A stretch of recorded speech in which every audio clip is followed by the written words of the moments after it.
From the mountains of central British Columbia to you listening around the world, this, my friends, is Spaced Out Radio.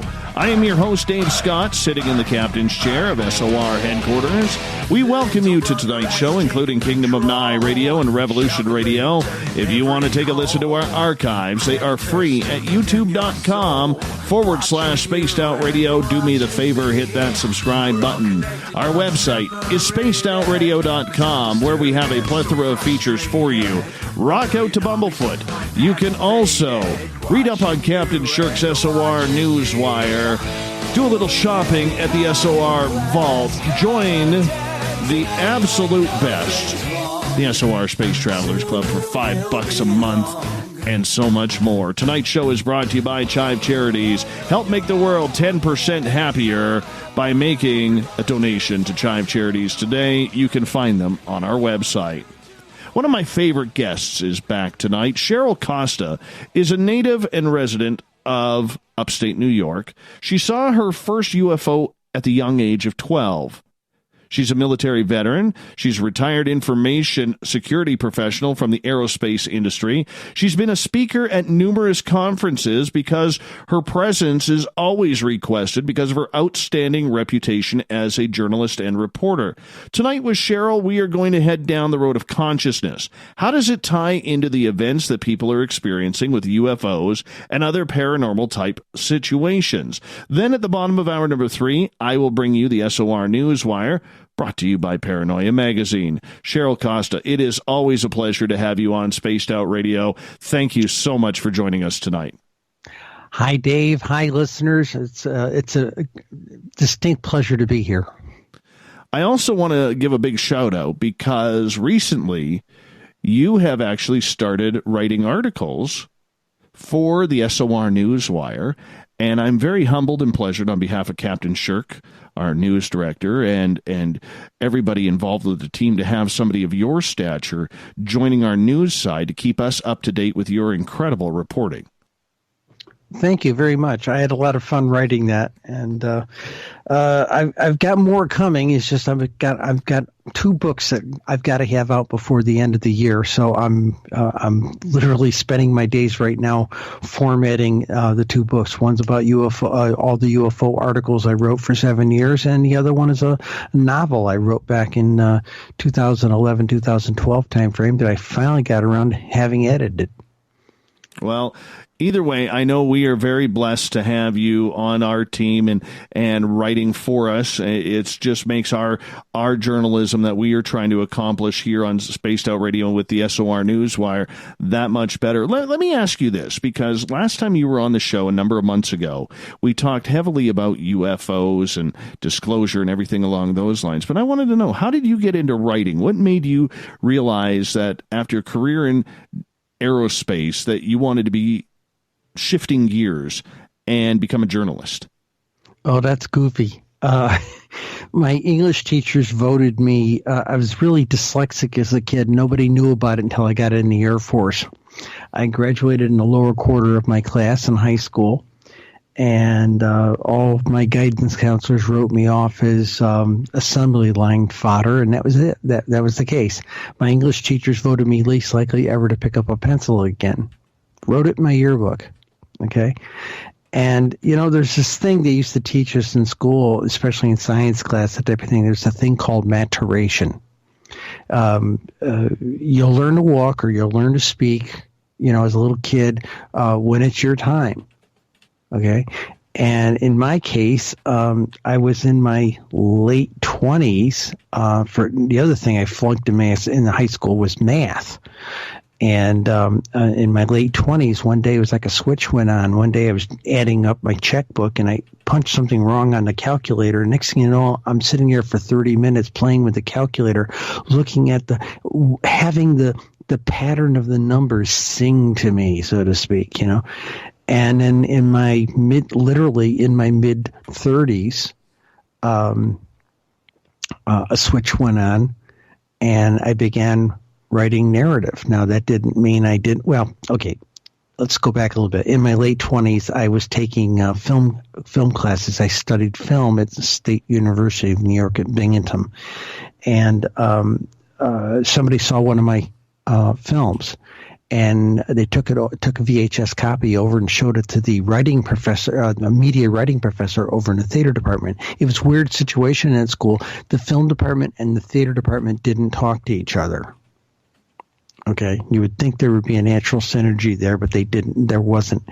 And he took it over to this professor, and he looked at the film, and he said, "I want to meet this person." So I went over to see him, and old Afro-American guy, and closed the door on the appointment, and closed the door, and opens the drawer and pulls out a bottle of Ripple, and gives me a little plastic cup with some Ripple.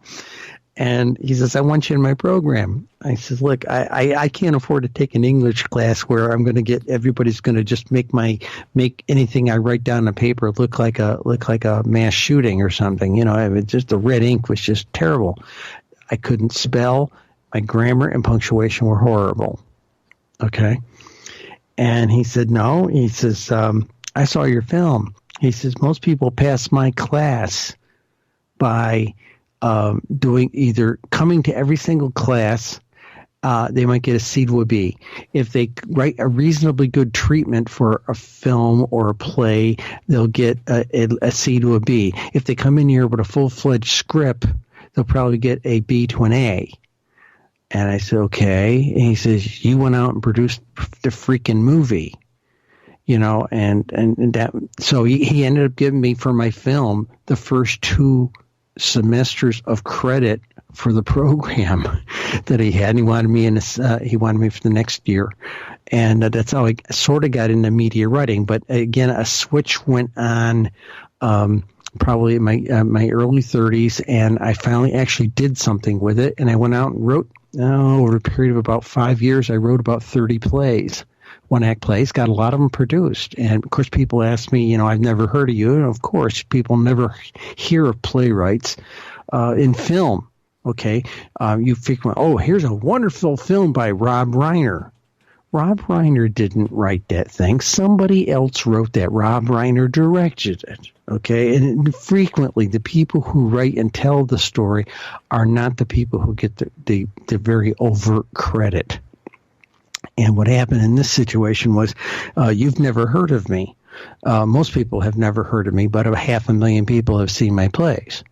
And the other goofy thing about it, this was all long before the UFO stuff. Okay, even though I was familiar with the topic matter and well-read since being a 12-year-old kid, the writing thing kind of came midlife for me. Now, what ended up happening was I retired from Lockheed Martin, and I had been publishing actually probably for about 5 years before I left Lockheed Martin in 2011. I was starting to write. I've got 3 published mysteries out there. Okay. And I joined a writers club here in the upstate New York area, and they were getting ready to put a book out there, a collection of noir kind of things set in the Adirondacks. It was going to be called Adirondack Noir. It ended up being called, the publisher ended up calling it Adirondack Mysteries and Other Mountain Tales. But the goofy thing about it was that the president of the Utica Writers Club told me about it when I came to our first meeting with them back in 2007. And I said, "Well, could I get in on that?" And I figured it was probably locked out. And he says, No.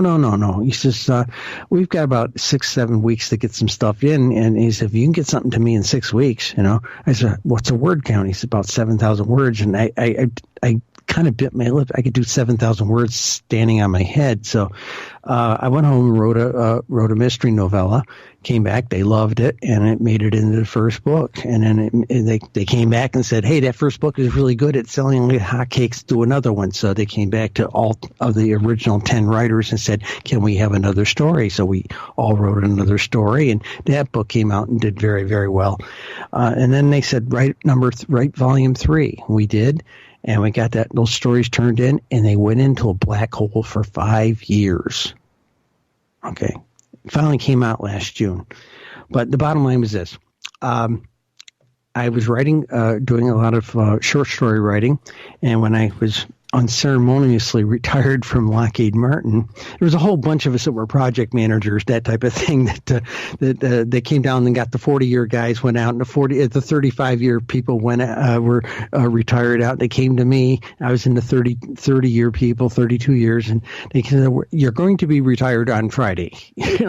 Start cleaning out your desk, And it was like that. And the day after I was retired out, I sat down. I was just going to write a little little short story. And that short story took me 9 months to write because it ended up being 75,000 words. I didn't expect it to go that way, but it did. And okay, so that's the writing side of my life. And what was happening was I was working technical at a newspaper. It was the Post-Standard. And I was one of the people in the technical area who produced the plates every night to run the paper. And now people think, you're pouring lead or something. No, it's like the things look like a cookie sheet, and you're running it. It's like a big laser printer that burns the stuff in, and it runs through chemicals and develops and things. And I produce about 400 of them a night. And one night we had just put them all on the press. They had just started that 700-ton Swiss press, and it was November 5th, 2012. I saw a little sidebar story on CNN.com on web, and it said, UFOs have been declining since the 1980s. Maybe they were always just an urban legend. And I read this, and I was very, very well read on UFOs, had been since I was 12, and I looked at that and said, that feels like misinformation. This is one of those things of these aren't the droids you want, kind of thing. And so for the first time in my life, I went out to National UFO Reporting Center website, dug down into the website, found some year-end numbers kind of thing, threw them into a spreadsheet, and there was this little bar graph that went up like a rocket, since the 80s. And I said, what memo did the UFOs get, and it was my first inclination. And that's the next night after the press was up and running, all I had to do was sit back and wait for them to finish the 2-hour run. And then we all went home. And so that when the press got up and running, I sat there and I browsed the National UFO Reporting Center site, and I started reading what people were saying. Now, for years, I almost bought into some of the Kool-Aid that said, oh, it's just nuts and kooks and crackpots and hoaxes. And then the more I read these things, a lot of people were just trying to get it off their chest. They saw something absolutely incredible, and it changed them.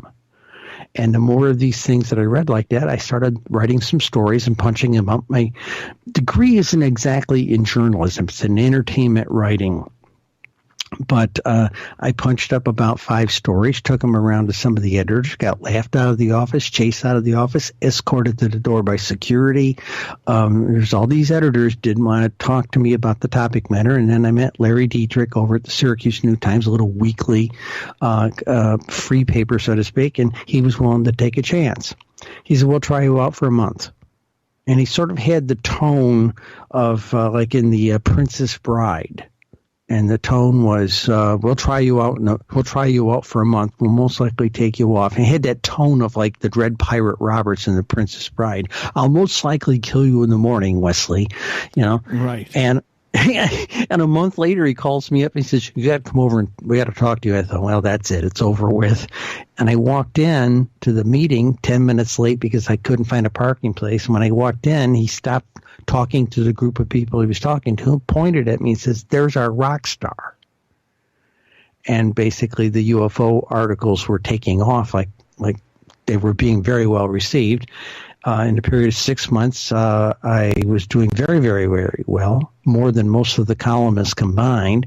By the end of a year, I had a national readership, and I was pulling more page views than all of the columnists combined. And within 18 months, I was pulling all of the page view, the bulk of the page views for the online edition. And then they told me, oh, by the way, you have foreign readership, international readership. So that's kind of how I got into it. I write magazine articles for other people now and then as a freelance. I'm a staff writer for Wicca magazine, and that kind of thing. So I've really developed this cottage industry of being a freelance writer as a post-retirement career, and it's been absolutely a blast. Cheryl, we're going to get into a lot of UFOs consciousness over the next couple of hours with you on Spaced Out Radio tonight. But I want to get your opinion on this. Mm-hmm. Did you get the opportunity yesterday to see that video that was leaked out of ABC with Amy Robach talking about how she had been sitting on the Epstein involvement and the pedophilia ring that was going on for the last 3 years, and ABC wouldn't allow her to run the story, said there was nothing there? No, actually, I didn't. My spouse mentioned it in passing, but I've not gotten to see it. I've been head down trying to get the 2 books out. Not a problem. Well, as a journalist, I want to ask your opinion on this anyways. What is your thoughts about having a major network corporation like ABC stifling news for 3 years? That's 3 years of young ladies being used, kidnapped, abused, sexually assaulted, horrific things for the sake of play and pleasure for a bunch of multi-millionaires and billionaires. I mean, journalism is supposed to be the protector of the public, the watchdog, the eyes of the public. And when a big story like this gets shut down because of whatever reason, the public is failed by that media outlet. I'm curious your thoughts on this. Well, as I understand it, 6 major corporations own all the major outlets. Okay. I came from radio early in my career, and if you put your FM radio in your car on scan, in a lot of larger I'm not saying larger metropolitan like LA or New York. I'm talking a place like Syracuse, which 100,000 population, and what you end up with is you'll hit the same song on 6 different frequencies because these bigger corporations came in and bought up all these smaller stations, and then to make it a bigger, since they couldn't get a license for a big 50,000 watt station, they bought a whole bunch of little FM stations, and they cover a large geographic area. It's all about the money. It's not about the journalism. When I've gone to some of those news directors at some of the television stations here in upstate New York, and I'm talking all the way across from Albany all the way across to Buffalo, there's like 10 different markets there.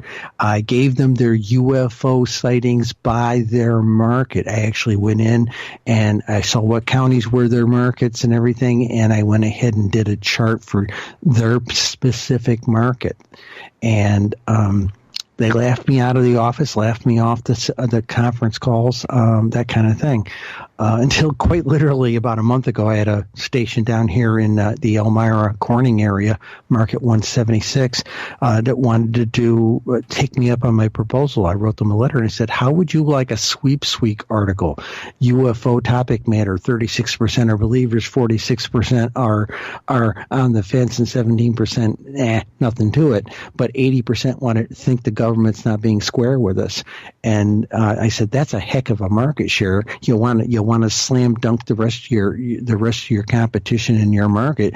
Run this kind of a story during Sweeps Week, and they jumped on it. And they ran it yesterday, and they're getting hammered, which is good, But no, there's too much money involved, and also, think about it. Some of these very famous people on this stuff, well, they're making us money. Boys will be boys. That was their attitude. You heard actually people say that back during the early parts of the Me Too movement, and there are editors who will just turn the other way on this misogyny. These misogyny issues, and it's a damn shame because either they're afraid they're going to get sued for libel, slander, that kind of thing, or they're afraid to wreck the reputation of a good man, and I think that's wrong. Fortunately, the journalism community has risen to the risen to the occasion with our Mad King president. It's put the New York Times back on the map, if you know what I mean. But it took that kid with the Me Too movement and the Matt Lauer story to break that. How many places did he shop that around before somebody was published that story? You know, and I understand. I completely understand. We got about 2.5 minutes here before we go to break at the bottom of the hour. Cheryl Costa is our guest tonight. What does this say, though? Take the corporations out. What does this say, though, about the state of journalism when something like this happens? Well, you know, when I was in high school, I was part of the school paper. And one of the goofy things, I took pictures. And we used to get our plates made over a place called the Corning Leader. It was the newspaper in Corning, New York. And the editor I got to know there, a guy by the name of Dick Peer, he taught me an awful lot about the business. And I was just like a cub photographer. I was the proverbial Jimmy Olsen kind of photographer. They didn't want to put one of their regular photographers to go over there and take pictures at the Lions Club officers installation or something like that, or over at the Masons or something. They would send me. And I got to go take. It gave me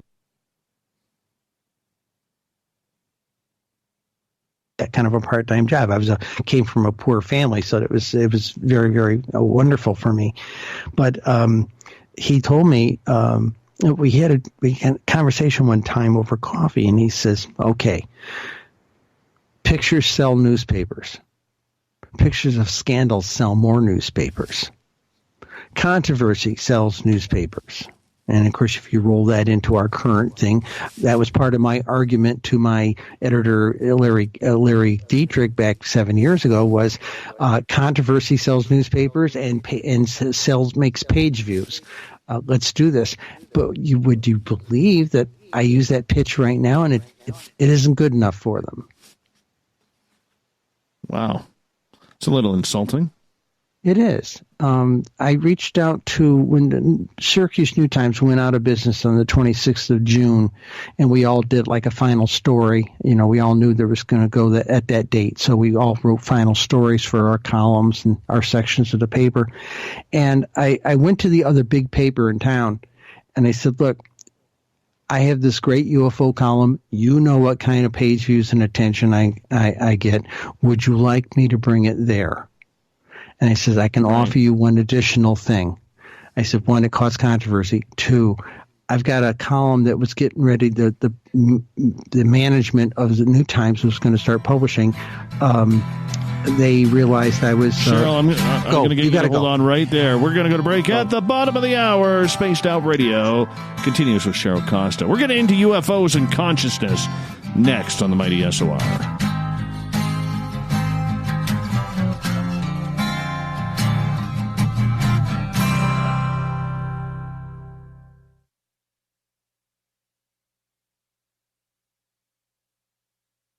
Hey, space travelers, this is John Resig, founder of the Chive and Chive Charities. If you know anything about our website, you know we like to do things a little differently.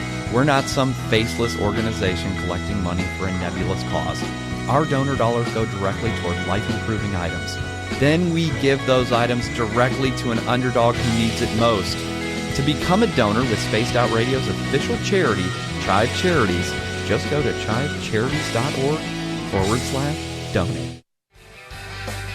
From the heartlands of Canada to beards around the world, we know how to take care of you. Fill your follicles with the Mighty Moose Beard Oil. All our oils and balms are handmade and 100% natural ingredients because we care about your beard.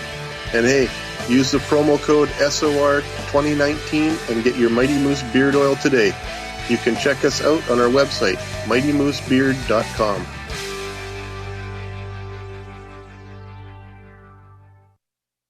Hello, this is your guitar man, Ron Bumblefoot Thal, and I have to tell you, I love the response I get for Little Brother is Watching from Spaced Out Radio fans. It's amazing how music can inspire and make people think deeper about what's going on in the supernatural world. You can head over to my website, bumblefoot.com, to check out my music, my guitar workshops, my touring, even check out some of the hot sauces that I'm working on.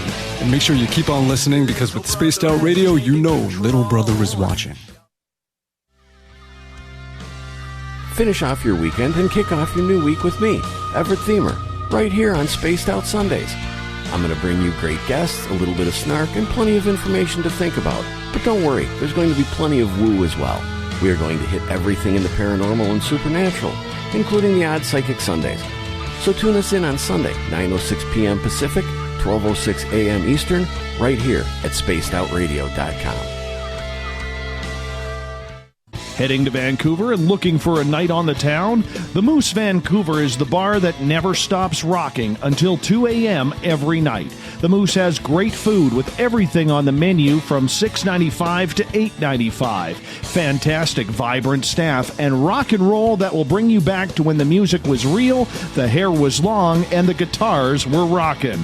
Get your party on at the Moose Vancouver, the official party bar of Spaced Out Radio.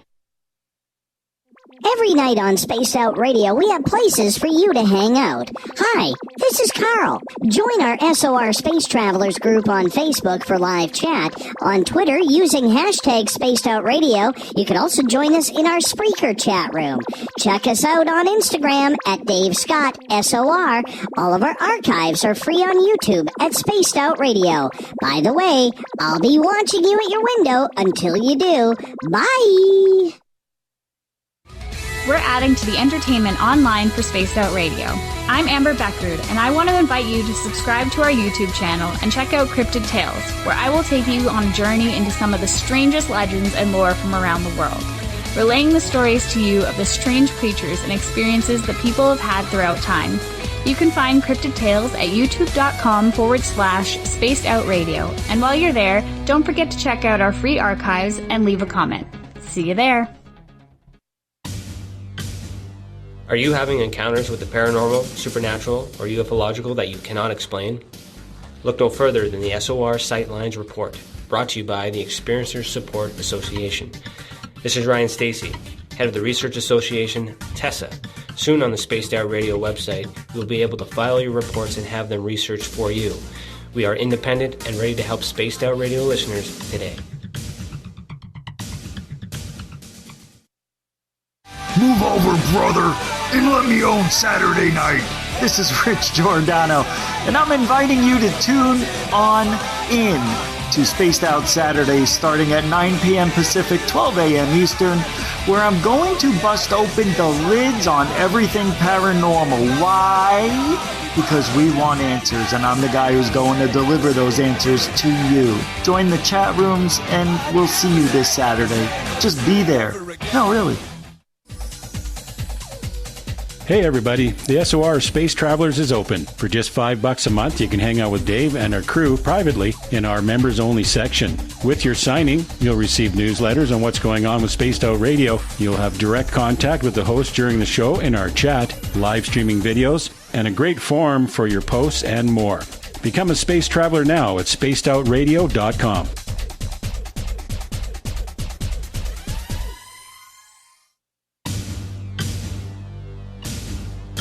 You wanted new SOR gear, and now you can have it. The SOR Vault is fully stocked with t-shirts, hats, hoodies, mugs, and everything in between, with great logos for you to choose from. So head on over to spacedoutradio.com, click on the SOR Vault, and go shopping. Pricing is quite affordable, and you can look good representing your favorite show. So go to our website and pick up your new SOR wear at the SOR Vault today. Looking for something new to push your limits? Look Beyond the Spectrum, a new docuseries featuring some of the best researchers in the world when it comes to everything from UFOs, government cover-ups, and Bigfoot in the forest. Truth seekers like Steve Bassett, Dr. Jeff Meldrum, Richard Dolan, as well as others all chip in to bring their knowledge to you. Beyond the Spectrum can be found on Amazon as well as Tubi TV. Tell us what you think on our Amazon page. Are you intrigued by Paranormal Talk Radio? You'll love the new Paranormal Radio app from TalkStream Live. You'll find a great selection of talk shows covering UFOs, ghosts, strange phenomena, and much more. Download the Paranormal Radio app now and start listening to the very best in paranormal talk entertainment, including the network you're listening to right now, the Paranormal Radio app, free in Google Play and the iOS App Store.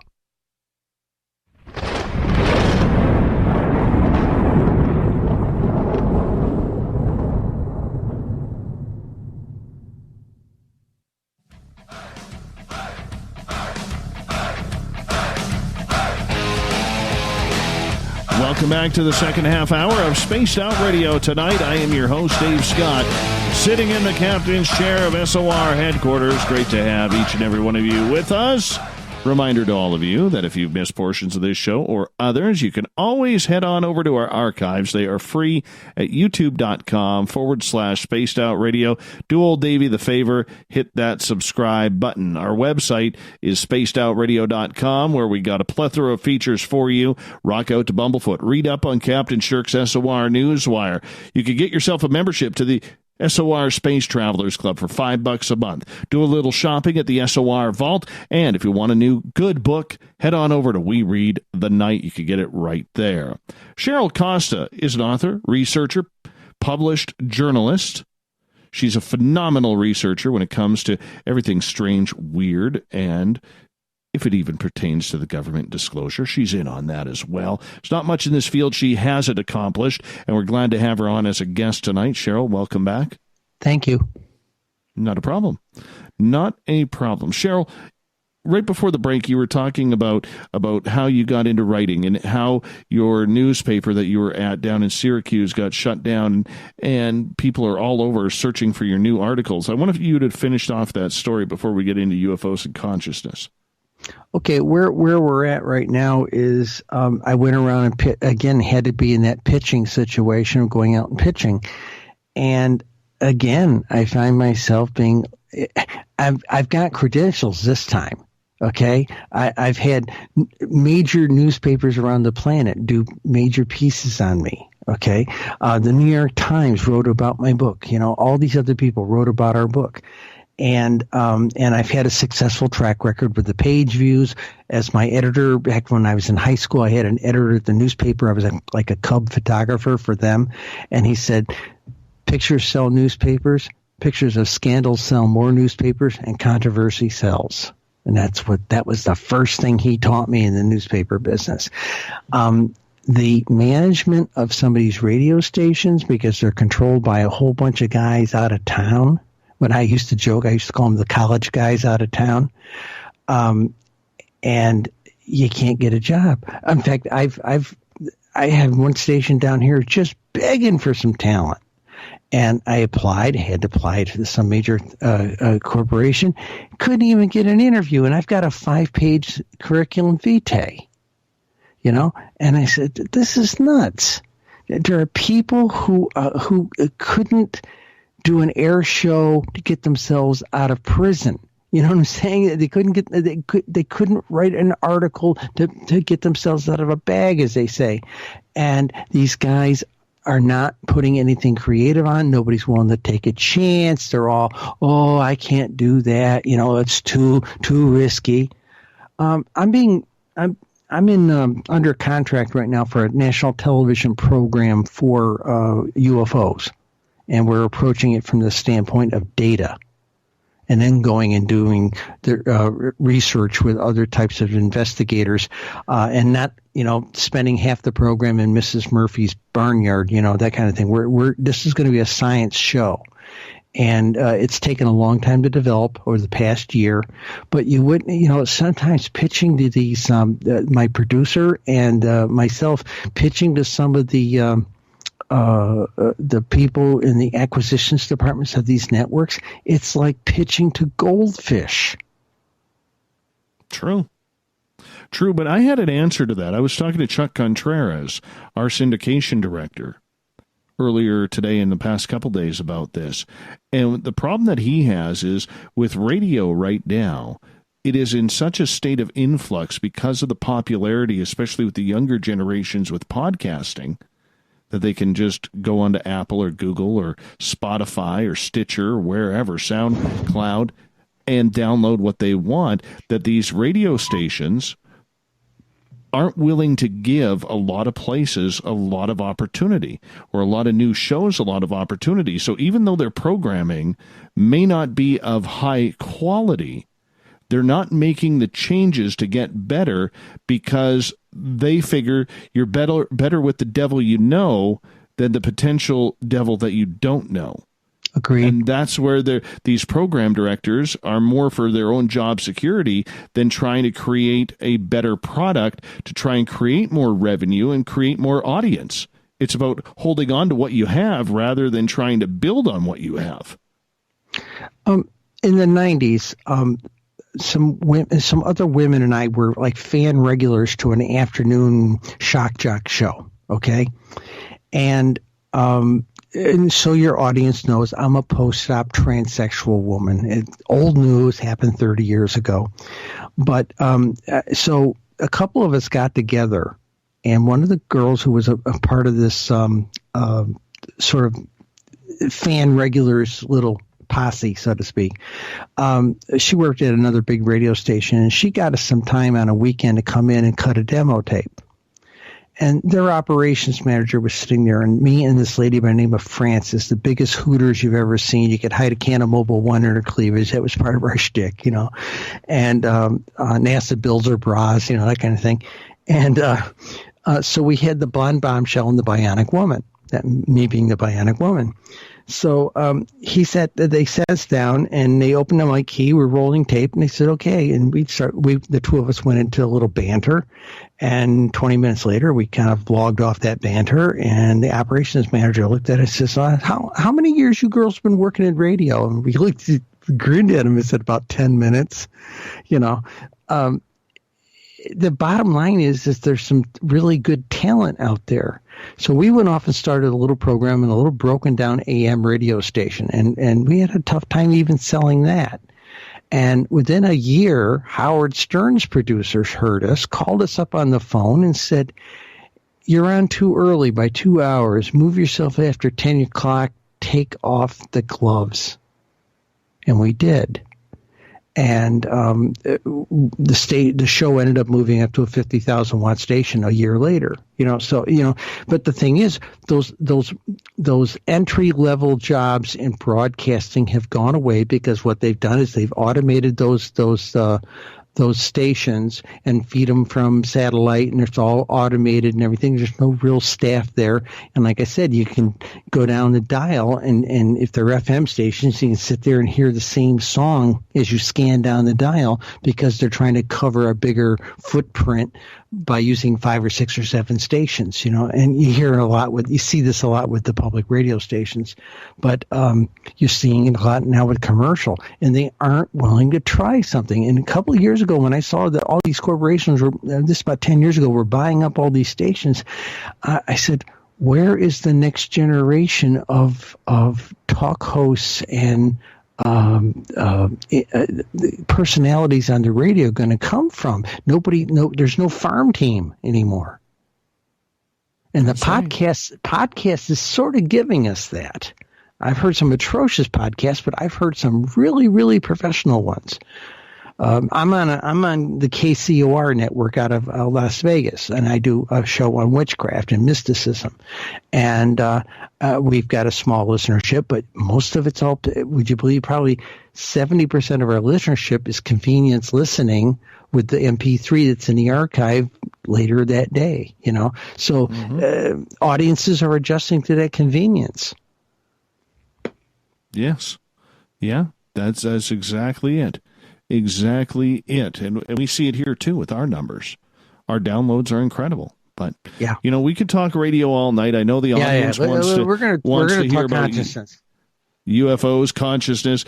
What makes consciousness so special that only in the last few years has it really become a hot-button topic around everything, whether it's UFOs, whether it's ET contact, whether it's paranormal, supernatural, intuition, consciousness? Is it just the popular word, or is there something to this? Well, okay, I can't completely talk to the paranormal side, okay, because that community has a tendency not to talk to people who are visible in the UFO community, except every now and then you go to a convention or a smaller conference, state conference, and it's a combination paranormal and UFO conference. The Michigan Contact was like that, and it was actually quite delightful. Okay, I don't even want to say this. I think the consciousness thing has come out because there have been a couple of key people who have actually started giving it a really good stage. Okay. Paula Harris has her conference down there in Laughlin, Nevada. Okay, and it's purely a consciousness-oriented thing. She told me once she was trying to change the face of UFO conventions. Too much of the UFO convention stuff has been hardware and in field investigation oriented. In fact, that they pushed back tremendously against Linda and myself when we showed up with numbers. They weren't prepared for that. They all they knew how to do was go out there like a CSI team and pick apart Mrs. Murphy's barnyard after a sighting. But nobody was crunching data. So, but the goofy thing for me was the other side of my life is I grew up in a clairvoyant family. And clairvoyance ran down my mother's side of the family, and North African shamanism ran down my father's side of the family. So the Costa kids got a double whammy of this stuff. And we find that there's a genetic component for the predisposition.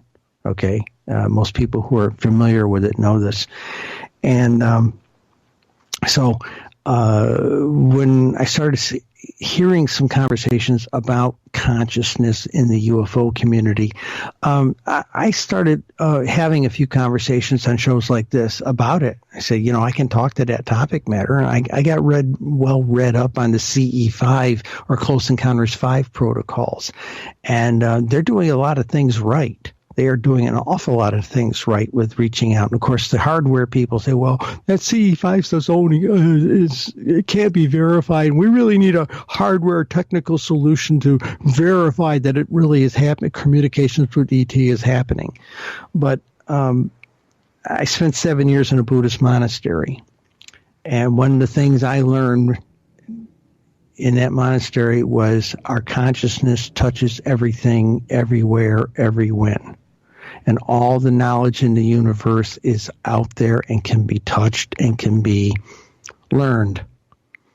And my Lama taught me techniques for doing that. And he used to teach a 12-week, right, 8-week, 12 hours a day class. And I told him I couldn't do this because I had my corporate job, at Lockheed Martin. And he said, don't worry about it. I understand I was a novice Buddhist nun at the time. So he says to me, he says, why don't you, I'm going to teach you a technique. And I want you to contemplate.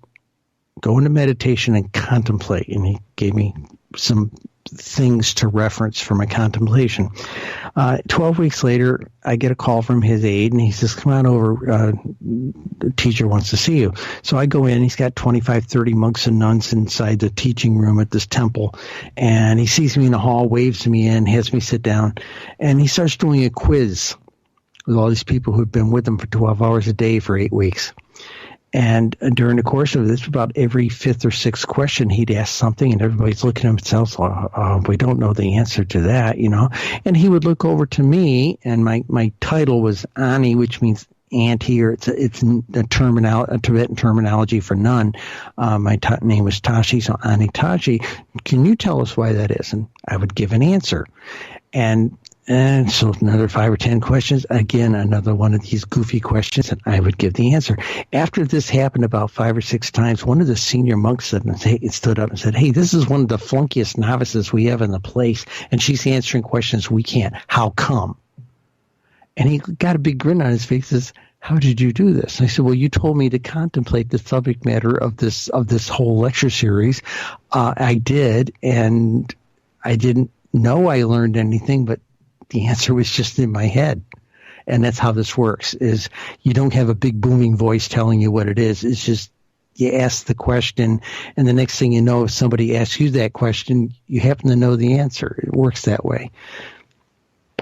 So the consciousness thing was a big deal for me. And having grown up in a clairvoyant family, I was used to the world that my brother and I and my sister to some degree saw is very different than what people say it is.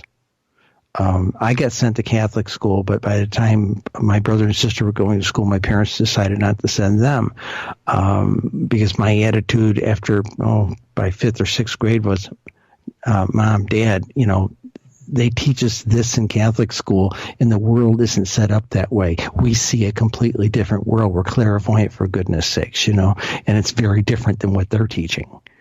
And I can give an example. The nuns, one of my classmates' father died of burst appendix. So about a month later, some girl asked her in religion class, first period in the morning, said, "Oh, what happens to you when you die?" And when so-and-so's father died about a month ago.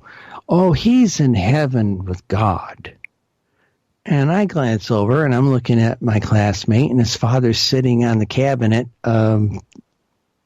looking at proudly at his son. This is the deal. We're told a lot of fairy tales about how the world, and the paranormal community gets this, the mystical community gets this. Okay, and we're told an awful lot of hoo-ha about how everything works, and it isn't the way that it works. I've got to go to one of my priestesses. She was 53. She passed away yesterday. Well, I'm sorry to hear that. Yeah, in fact, I found out about a half an hour, 45 minutes before I went on the radio yesterday, and it was a very difficult show to do. Okay, so why am I not sitting here crying in my beer now? Okay, I'll tell you why. Last night, I had an appearance. She appeared. Didn't say anything to me, just appeared and gave me a big crap-eating smile, and that was the deal. And then at 4:25 in the morning, I had a single telephone ring, just enough to wake me up. Okay, turns out I checked in with her mom, and her mom's still alive, and her mom says, "Oh yeah, that's when she passed." Okay, interesting. Little thing. Paranormal community knows about things like this. Sometimes the person passes at a particular time in the night, and somebody close to them gets their cell phones go off at the same time once a week or something like that. It's a known phenomena. I'm better at answering questions at this point. So no worries. I was going to jump in here. So with the consciousness aspect, do you think that every person out there is connected to a higher deity, a higher being, a higher level of spirituality than what we give ourselves credit for? Yes. In fact, the way I explain it to people in some of my pagan classes, what few I teach now, I used to teach a lot. I don't teach as much anymore. But George Lucas got it right with the Force. Okay, if you want to put a God name on it, fine. But it really is the Force. It holds the universe together. It binds everything together, everywhere, everywhen.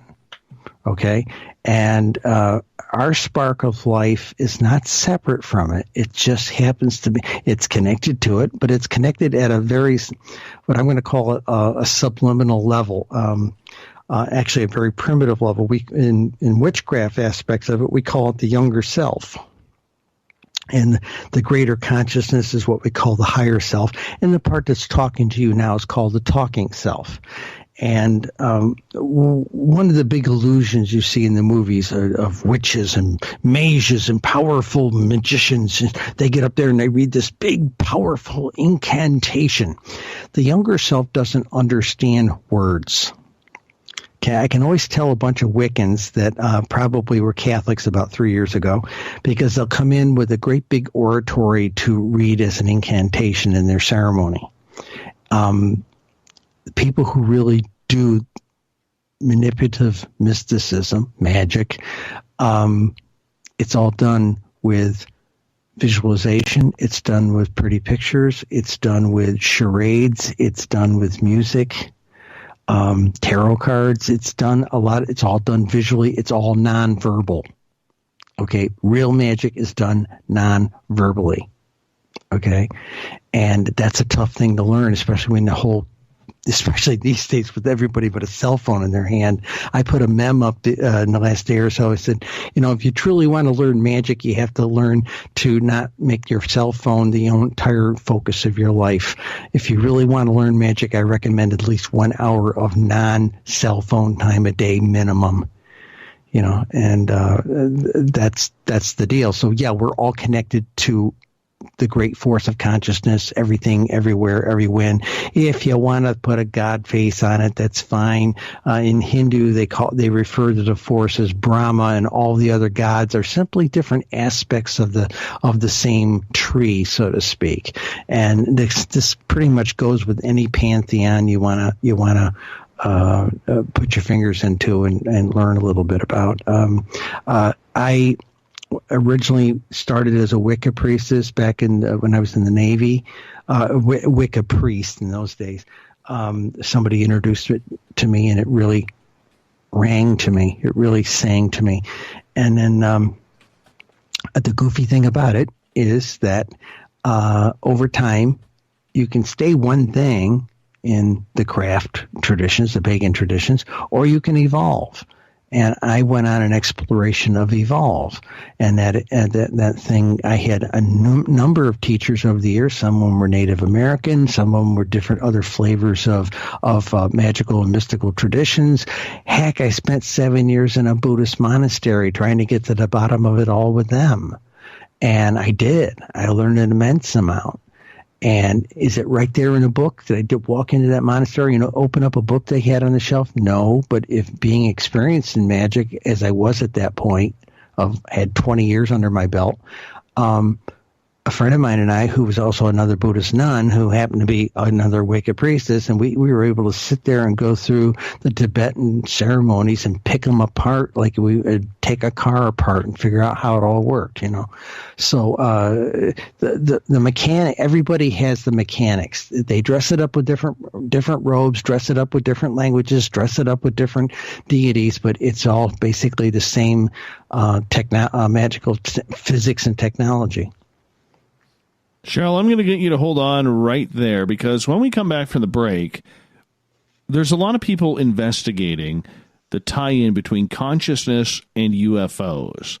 And I want to go down that road with you, because I know Grant Cameron is very hot to trot on that. Many others are as well, including the To the Stars Academy. Let's go down that road. Cheryl Costa is our guest tonight on Spaced Out Radio. She's one of the best researchers, writers, journalists in this field of ufology. We got her for another 90 minutes on Spaced Out Radio, so stay tuned. Hour 2 is next.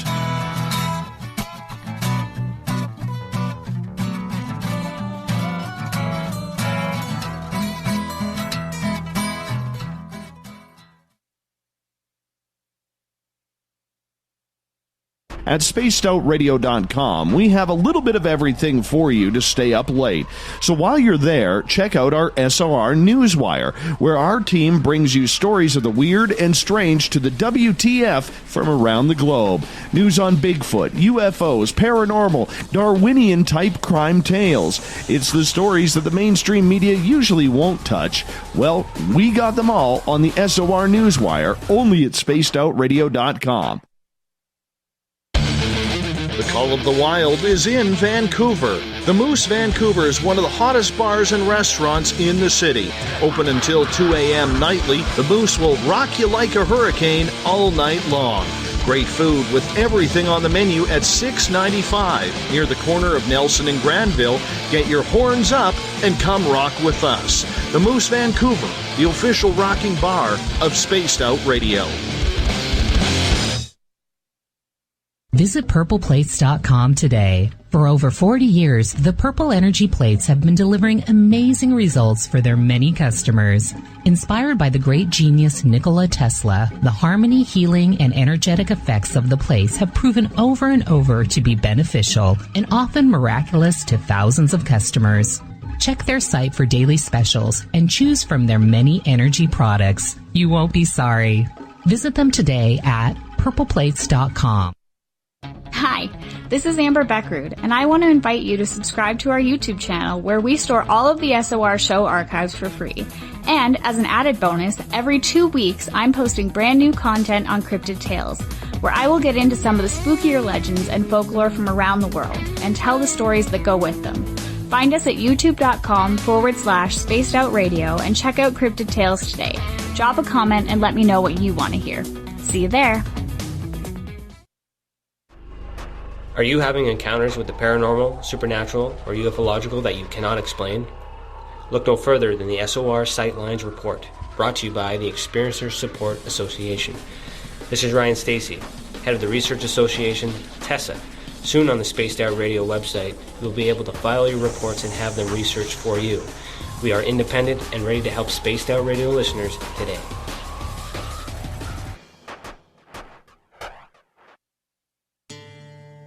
Hey Spaced Out Radio fans, it's John Resig, founder of the Chive and Chive Charities. Our goal is to make the life of veterans, first responders, and those with rare medical conditions 10% happier. We do this by donating one grant item, ranging from dance to therapy programs to prosthetic limbs, to those who need it most. To contribute to Spaced Out Radio's official charity, head over to chivecharities.org and become a donor today. Hey, this is Canadian Paranormal Investigator Mike Moore. The third Wednesday of every month, I'll be teaming up with Dave Scott to bring you Ghosts of the Great White North. Each month, we will bring on guests from across Canada to discuss their ghostly encounters. Canada is a paranormal hotbed with stories you've never heard, so we're going to bring them to you. So get comfy on your Chesterfield, grab a donut, and join us, eh?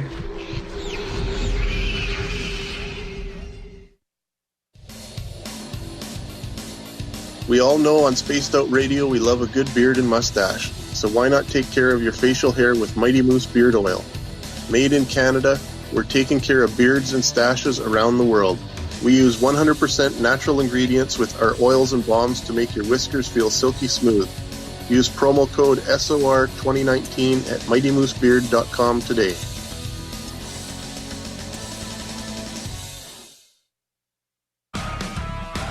Get your horns up with me on Spaced Out Radio. This is Ron Bumblefoot Thal. Come tune in to SOR where you can hear me rock out with Little Brother is Watching, the official theme song of Spaced Out Radio.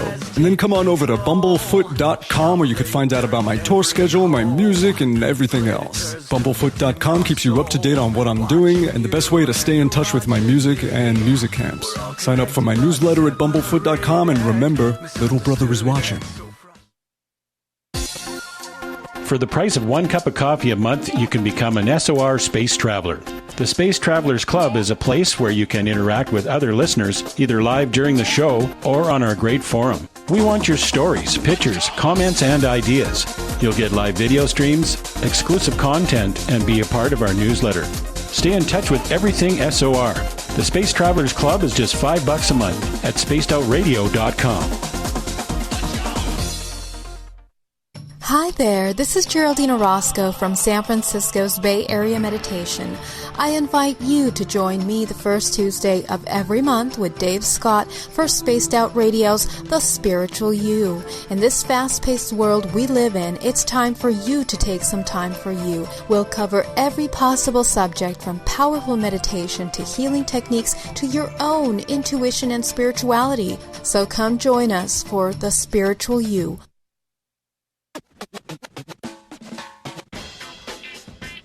The SOR Vault is open for business, and do we have some cool swag for you to pick up? All you have to do is head over to our website and click on the SOR Vault. You have a variety of cool logos to choose from, and put them on anything you want. T-shirts, hoodies, hats, coffee mugs, you name it, we can get it to you. So do your shopping by supporting the store you love. Get your Spaced Out Radio swag at the SOR Vault today.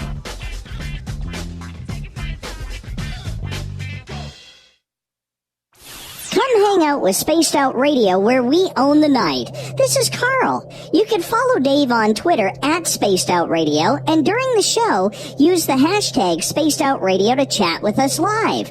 On Instagram, at Dave Scott SOR. On Facebook, give our page a like, Spaced Out Radio Show. SOR archives are free on YouTube at Spaced Out Radio. Come join us, or I will come join you. See you at your window. A little bit of science, a little bit of skepticism. Add a dash of snark and you have the makings of Spaced Out Sundays with me, Everett Themer. Together we will look into the reality of the paranormal with an open eye and rational thought. Oh, did I mention there'll be plenty of woo as well? Your time spent with Spaced Out Sundays will make the night even better. The chat rooms are open, 9:06 p.m. Pacific, 12:06 a.m. Eastern, right here at spacedoutradio.com. Move over, brother, and let me own Saturday night.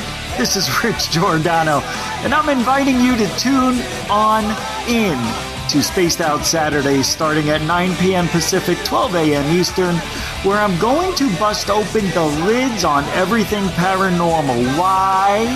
Because we want answers, and I'm the guy who's going to deliver those answers to you. Join the chat rooms, and we'll see you this Saturday. Just be there. No, really. You're listening to Spaced Out Radio with Dave Scott. Follow Dave on Twitter at Spaced Out Radio and on Facebook, Spaced Out Radio Show. Hour number 2 of Spaced Out Radio is underway tonight. I am your host, Dave Scott. Appreciate each and every one of you listening in, especially if you're tuned in on WQEE 99.1 FM in Noonan, Georgia, KDUN AM 1030 in Reedsport, Oregon, UPRN 107.7 FM in New Orleans, KZFX 93.7 FM in Ridgecrest, California, down in Dangerfield, Texas, KDNF AM 1560. On the digital side, hi to everyone listening in on Revolution Radio and Kingdom of Nye Radio. All hail Bardell. And don't forget, you can check out all of our archives at youtube.com/Spaced Out Radio. Do old Davey the favor, hit that subscribe button. The Desert Clam has set the password for tonight in the SOR Space Travelers Club. It is Posilamir. Posilamir is your password. Use it wisely, Space Travelers, as the Clam sets a password each and every night right here on Spaced Out Radio. Our website is spacedoutradio.com, where we have a plethora of features for you. Rock out to Bumblefoot. Read up on Captain Shirk's SOR Newswire, which is updated daily. You can sign up for the SOR Space Travelers Club for $5 a month. We've got some cool features there. You can do a little shopping at the SOR Vault and pick up a great book at We Read the Night. Cheryl Costa is our guest tonight on Spaced Out Radio. She is a researcher, writer, author, journalist, blogger. She does it all, and her specialty is the UFO field. We're talking about consciousness tonight on the show because there's a lot of people, Cheryl, who believe, and Grant Cameron is one of the more prolific people pushing this idea, same as Paula Harris, that consciousness has a lot to do with the field of ufology, along with ET contact. Why do you think this is? Well, it's on layers. Okay, I was a speaker at the Massachusetts Greater New England UFO Conference in Leominster, Mass, about a month ago, and it was a combination paranormal and UFO thing, and it had a good flavor, a good representation of Bigfoot researchers there too. I learned a lot about Bigfoot I didn't know, but the deal was let's go back a minute. When I was at the Ozark Convention back in April, Dr. Ray Hernandez was there, and he was one of the principal people with the Dr. Edgar Mitchell Foundation, who spent a number of years, about 5-6 years ago, they went and through a series of emailings, they interviewed over 4,400 experiencers and abductees. And they were able to build a picture of what this experience was like. And all of them came back with this. ET told them basically take care of your planet. Okay. But something else remarkable happened. And that remarkable thing that happened was that people, as Ray put it, people who were hellfire and brimstone Bible thumpers get abducted and come back spiritual. People who were agnostic or atheist get abducted, come back, and they're spiritual. And this was a pretty consistent thing. And we both came to the conclusion during the course of like a little debate we were having in the lobby that actually people started listening to what we were talking about and started pulling up chairs and listening to us. But basically, ET seems to be turning all the abductees and all the experiencers into mystics. Now, why would they do that? Well, maybe as our culture, and the way a bunch of us that know something about this consciousness stuff is ET's trying to say, hey, down there, wake up. Wake up to a bigger universe. Wake up to the force. Wake up to all of us out here that you guys haven't woken up to. Okay? You're so busy down there with your little lives running around like you're on a script, and all you have to do is quiet yourself and listen, and the universe sort of talks to you. And that's the flavor of this whole thing. And we think this isn't about probing. This is about, and if you read the Whitley Strieber books, you start seeing it in there as well. And so, in fact, some of the stuff Whitley Strieber talked about in one of his books there sounds an awful lot like Grant Cameron. Okay, putting the person, the off-world being who is flying the ship has got his hand on this silvery ball kind of thing that the paint has sort of worn off of and everything like this, and he's merged with the ship consciously and is steering the ship that way. An AI ship which has a telepathic sort of consciousness, artificial consciousness, and Grant Cameron is huge on this because that's what people have been reporting. You sort of merge with the ship a little bit for the control purposes. And I think what people need to understand is ET wants some critical mass of our world population to get it. And then, like, one day something triggers it. We see it now. Science research has found out that, like, back just before 9/11, in the days leading up to 9/11, there was like a pre-echo of the event. I call it those of us in the psychic business call it a field buck. You know, it sort of announces itself in advance. Okay, in the form of dreams, in the form of impressions, and it seems that ET wants us to wake up and realize there's this bigger universe out there. Hey, in the Buddhist monastery, we all rolled with that idea. Okay. I'll give you an example there, too. One day, our big kahuna lama had come to town to do a talk at the temple, and he did, and 500 people were there for that. And when they left, he came out of his cottage with his aides, and we all brought out the grills, and he always liked to have hot dogs and weenie roast. Okay? So he's out there, we're cooking hamburgers and hot dogs out on the grills. He's out there playing basketball with the young monks. And finally, we all sit down to have our meal. And while we're having this meal, there's about 35 of us there. And one of the nuns says, Holiness, and she was a younger nun, and she says, well, we always talk about the fact that there are beings everywhere. I said, are there beings on the moon? And he looked at her question, and he says, that's an interesting question. And he turns his head and he scans and looks across all the monks and nuns, and he points at me and a lady by the name of Vicky, another novice, and points at the two of us and said, you two, you've been touched by the sky dancers. He could tell just by looking at us. And she had never told me she was an experiencer, and I certainly had never told her that. And he simply looked at us and said, how many species are on the moon? And I looked at her, she looked at me, and we looked back at him, and we said, now or other times of the year? It is seasonal. You know, and the conversation sounded for us, it was a very easy conversation to have. We asked a very reasonable question, but everybody listening to us, it was like, what? And of course, then we said, presently, okay, there's 5 different species, and you can, if you open your mind, you can touch them. My remote viewing classes over the last 20 years, what that target card to reach out to that alien base on the backside of the moon always makes it into the card stack.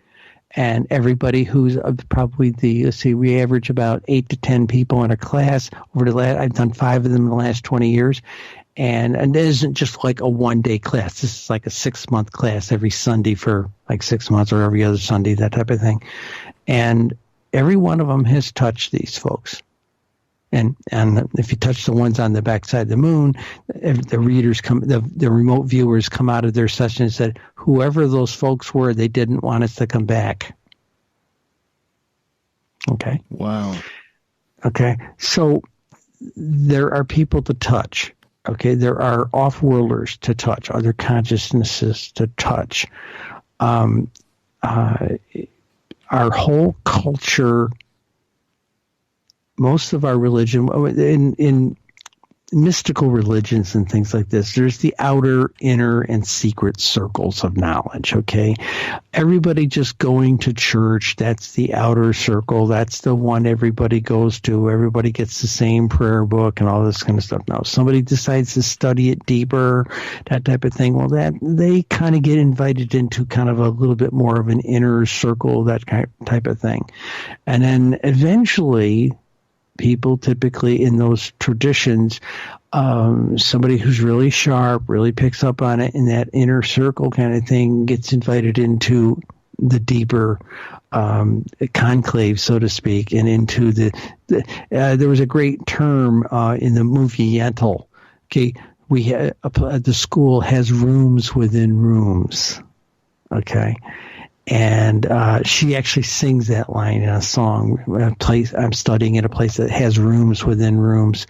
And that's the deal. So people say, well, the secret stuff, oh, that must be terrible stuff. No, I've learned a lot of secret stuff when I was in a Buddhist monastery. If I share it with you, you're not prepared to hear what I have to tell you. Okay. In fact, I'm sharing stuff right now that a couple of years ago I would never have told an uninitiated audience. Okay. And but something happened in the past year or two, and a whole bunch of us have sort of gotten the signal to say, okay, it's time to wake up your friends. And that's the sense that a bunch of us have come to. So we've been reaching out and trying to teach people. Grant Cameron's a good example, and so that's the deal. We're connected to everybody, everywhere, everywhen. We simply need to wake up to it and plug into that, get more in touch with make our talking self be more merged and connected to our younger self. Let that be the principal driver, that subconscious aspect that's wired into everything. That's what needs to happen. When I was talking with Ray Hernandez, one of the big things he emphasized, in fact, part of his talk was about this. He said, look, we have to stop stovepiping. We're not going to have this consciousness thing really flower in the UFO community with the hardware community pushing everybody down. Okay. And kind of like they pushed down me and Linda because we came out with numbers, and oh God, numbers won't prove anything. Well, our numbers have proved a lot, And what's happening with the CE5 people is that they're coming up with a different truth that the hardware people. I remember hearing a hardware guy at one of the conferences says, well, that consciousness stuff's is only so good because we need to be able to verify all of that with some kind of apparatus. And I said, you're missing the point. Apparatus isn't going to connect us to ET. Consciousness is, because we're going to be able to connect with them, and we're not going to have to worry about the nuances of language as much as, and is it telepathy? No, let's just say it's like a sense, you'll know. Okay. My spouse is very telepathic, and much more than I'm more of the passive reader, and you don't know how many times that I'll be working on something in the office and I get up, like a robot, and get up and go out there and make a pot of tea and then bring in a cup. He says, good, I was hoping you'd bring me one, that kind of thing, And it is, the phenomena is out there, but we all paint it in the woo stuff, And, yes. and it gets painted that way. Well, what Ray Hernandez points is we've stovepiped it. The paranormal stuff, the ghost stuff, the orbs stuff, all of this, all of the UFO stuff, it's all the same phenomena, just different manifestations of a similar phenomena. And we really need to start changing our paradigm in the way we address the topic matter. Grant Cameron has stated numerous times that not only is he looking into it, but government officials are looking into it as well. Robert Bigelow and his teams have in the past. There seems to be a real keen interest on the consciousness aspect of people who get taken, because for a lot of them, they have this experience while on a UFO of flying the craft. Grant is trying to find the correlation between all of this, but he keeps meeting more and more people who say that when they were asked to steer the craft, it all came from the brain. It all came from the consciousness. They didn't know what they were doing until their minds slowed down and they were able to think through the entire process, taking full control of the craft. Now, for a lot of people who've never been taken, that is way off the woo charts. Way off the woo charts. Yeah, but for those but Cheryl, for those who have experienced it, it's almost like the mind has the power to control the technology if we allow it. What's your thoughts on these people who say they are flying or have flown UFOs with their minds? Yeah. I would agree 100%. I've talked to several people who say they had. And one, in fact, particularly at that Ozark conference, a couple of people were listening to Ray and I talk, and we got onto that topic matter of Grant Cameron type stuff. And these 4 or 5 people came up and say they were particularly interested in that because they think they had. And one guy made a comment. He says, it's like right at the edge of my it's like trying to remember a dream. Okay. It's right at the edge of my consciousness. And I gave him one prompt, and he took off like a rocket. I made a comment. I says, was the control that big silver control globe? Were you on the left side or the right side seat? And he, boom, I was in the right seat, and thereafter it was just like this long explanation of maneuvers and all of this sort of thing. And it was fascinating. And I was sitting there wishing, oh, my God, why is my digital recorder up in my room? I would have loved that. One of the things I did with my column a couple of times, I wrote a couple of columns about CE5 process. And CE5 community loved it. Because what I did was I said, okay, if you're going to do the CE5 stuff, okay, let's really talk about what you need to know about meditation and learning how to quiet yourself. And I gave them the real Monk 101 on learning how to quiet yourself to do this sort of thing. And then in a follow-on article, I said, if you're going to do meditation and you're going to go out here and do one of these CE5 call ET parties out here some Friday night, here's some things you shouldn't eat before you try to do those kinds of activities. You don't eat gassy foods. You don't sit there and wolf down a pizza. You don't sit there and sip down an intoxicant like a can of beer or something like this. Just things you don't do if you're trying to really make the consciousness facilities work at peak operation, because you're not being distracted by being all full of gas and farting and everything and burping and things like that. And we had rules about that in the monastery. In fact, I used to cook a lot in the kitchen for retreats, and we had very, very strict guidelines for certain retreats of what we could feed them and what we could not feed them. And it was basically based along this line of not making gassy foods and things like that. So with the fact that these people are claiming they have flown aircraft with their minds, UFO aircraft, that would be your UAPs, UFOs, whatever you want to call them, really doesn't matter. Is there a connection that you have found between these people who are doing this? Do they have any similarities? No. The 5 people that I met at the Ozark conference had vastly different careers, okay, vastly different ages. And that's one thing. Let's say they were all under 40, okay? That is one distinction I did make. But Ray told me not to look at the small sample size of the people we were looking at. He says he's seen it with a bigger age range. None of them really considered themselves psychic. Okay, as I asked them all about that, or do you have a predisposition towards being psychic? And they said, not that I know of. And in fact, they were very puzzled why they were chosen to do this. And one guy said the first few times that he was there, he was allowed to watch. He wasn't allowed to touch anything. The ship supposedly is, and some work that Jacques Vallée has done, Dr. Vallée has done. There's a UFO out there called the changing UFO. Only about 2,200 of them in the last 15 years have been sighted. And whenever they happen to get their cameras and equipment aimed at the thing, it seems to change its appearance. And from my book, in the Navy, I was a senior electronic warfare specialist, and it's about telling lies on other people's radar screens is what it's about. And that seemed like the ultimate stealth.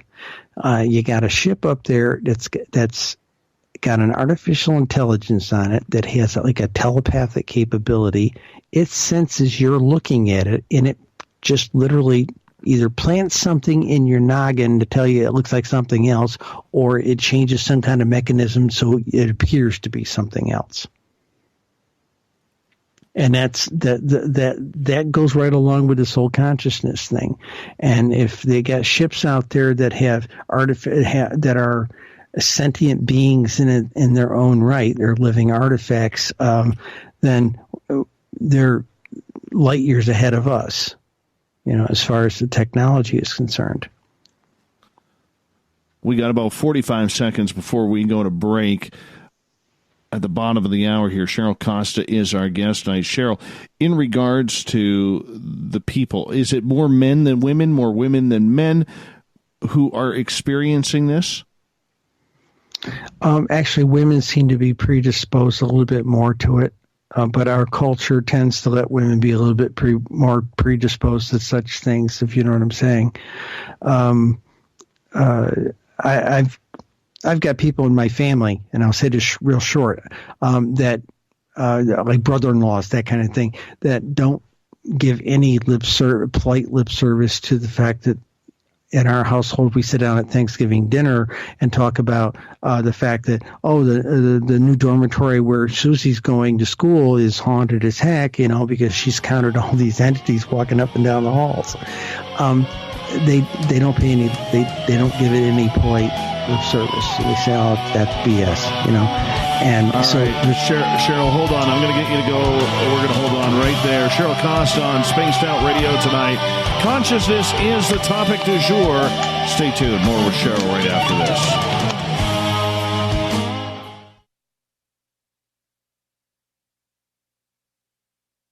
Hello, this is your guitar man, Ron Bumblefoot THAL, and I have to tell you, I love the response I get for Little Brother is Watching from Spaced Out Radio fans. It's amazing how music can inspire and make people think deeper about what's going on in the supernatural world. You can head over to my website, bumblefoot.com, to check out my music, my guitar workshops, my touring, even check out some of the hot sauces that I'm working on. And make sure you keep on listening, because with Spaced Out Radio, Little Brother is watching. From the heartlands of Canada to beards around the world, we know how to take care of you. Fill your follicles with the Mighty Moose Beard Oil. All our oils and balms are handmade and 100% natural ingredients because we care about your beard. And hey, use the promo code SOR2019 and get your Mighty Moose Beard Oil today. You can check us out on our website, mightymoosebeard.com.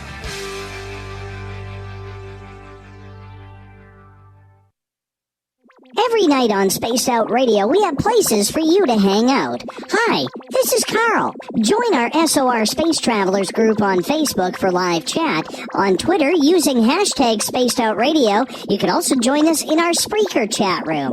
Check us out on Instagram at Dave Scott SOR. All of our archives are free on YouTube at Spaced Out Radio. By the way, I'll be watching you at your window until you do. Bye! We're adding to the entertainment online for Spaced Out Radio. I'm Amber Beckrud, and I want to invite you to subscribe to our YouTube channel and check out Cryptid Tales, where I will take you on a journey into some of the strangest legends and lore from around the world, relaying the stories to you of the strange creatures and experiences that people have had throughout time. You can find Cryptid Tales at youtube.com/Spaced Out Radio. And while you're there, don't forget to check out our free archives and leave a comment. See you there.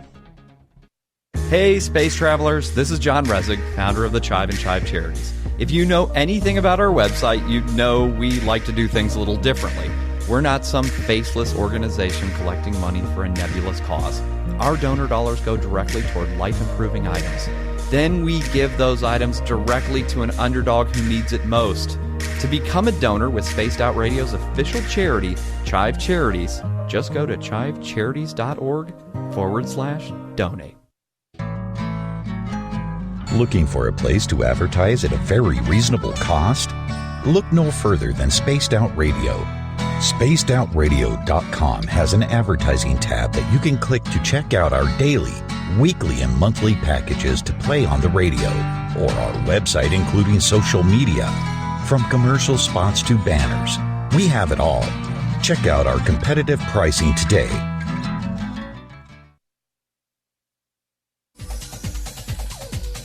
Hey everybody, the SOR Space Travelers is open. For just $5 a month, you can hang out with Dave and our crew privately in our members-only section. With your signing, you'll receive newsletters on what's going on with Spaced Out Radio. You'll have direct contact with the host during the show in our chat, live streaming videos, and a great forum for your posts and more. Become a space traveler now at spacedoutradio.com.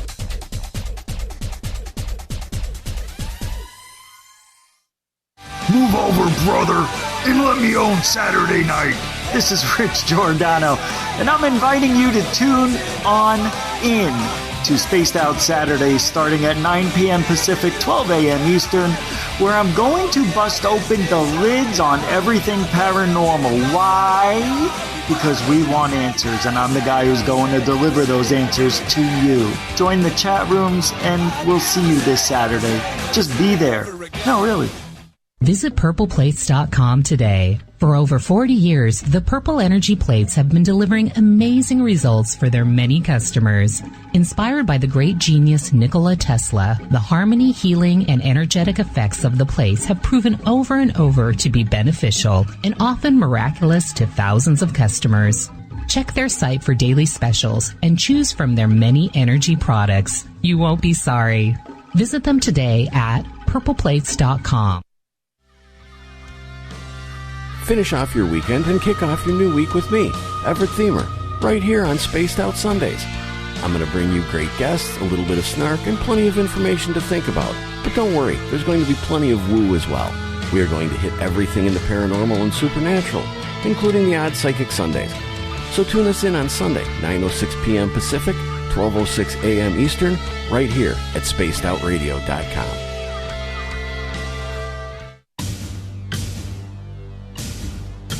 You wanted new SOR gear, and now you can have it. The SOR Vault is fully stocked with t-shirts, hats, hoodies, mugs, and everything in between, with great logos for you to choose from. So head on over to spacedoutradio.com, click on the SOR Vault, and go shopping. Pricing is quite affordable, and you can look good representing your favorite show. So go to our website and pick up your new SOR wear at the SOR Vault today.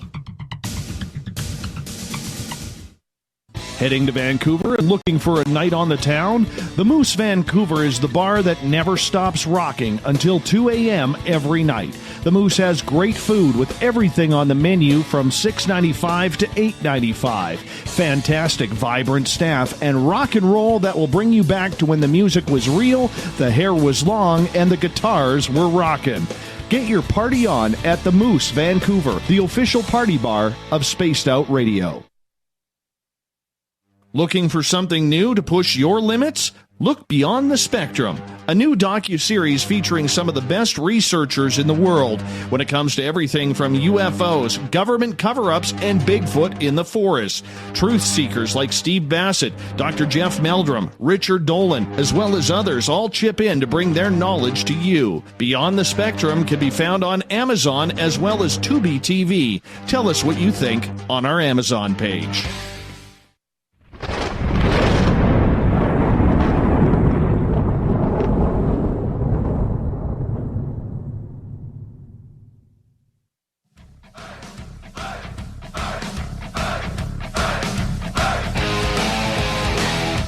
We pass the halfway point of Spaced Out Radio tonight. I am your host, Dave Scott, sitting in the captain's chair of SOR headquarters. Glad to have each and every one of you with us.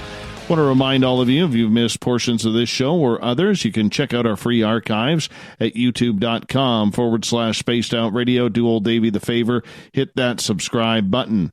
Our website is spacedoutradio.com, where we have a plethora of features for you. Go ahead and rock out to Bumblefoot, read up on Captain Shirk's SOR Newswire. You can also do a little shopping at We Read the Night and pick up a brand new book, or head over to the SOR Vault and grab some clothing and some really cool Spaced Out Radio items as well. And, of course, you can always join the SOR Space Travelers Club for $5 a month. Cheryl Costa is talking consciousness, UFOs, the connection between the two. And it's an interesting topic tonight. Cheryl is a journalist. She is a writer, blogger, researcher, all things a UFO. She's that damn good. So that's why we brought her on. Cheryl, welcome back. Thank you. Thank you. Not a problem. You know, one of the things we were talking about, and I think it has to be said up front about this, is one of the things Ray Hernandez said to me is we're stovepiping the technology, UFOs, paranormal, ghosts, orbs, all that kind of stuff. And the last conference I was at, which was this one in Massachusetts, one of the things, a couple of other people there confirmed something I've thought about for quite some time. I think that some of these people that have haunted houses might just happen to have a house that's on some kind of a interdimensional vortex. And if you're seeing people walking through your house, you might be actually seeing other beings that are on another plane of existence, not necessarily dead beings, but basically maybe your counterpart in another timeline or something. We don't know, but there's this other possibility that it could be interdimensionals, and there's a lot of evidence to say that some of this UFO stuff, particularly when the people say, "Oh, they can't get here from there," they can't fly across the galaxy. But a lot of researchers these days are beginning to think it's all a lot closer to home and possibly subdimensions of our local space. And one of the things that points at that is when we started touching off nukes, we were probably doing damage in somebody else's universe that just happens to share space with us. Got a question from Joey in the SOR Space Travelers Club on our website. He's asking, Cheryl, do you consider intention part of conscious control of alien craft, or does the craft interface with and enable the user without intention? Okay, this is coming from the magical training.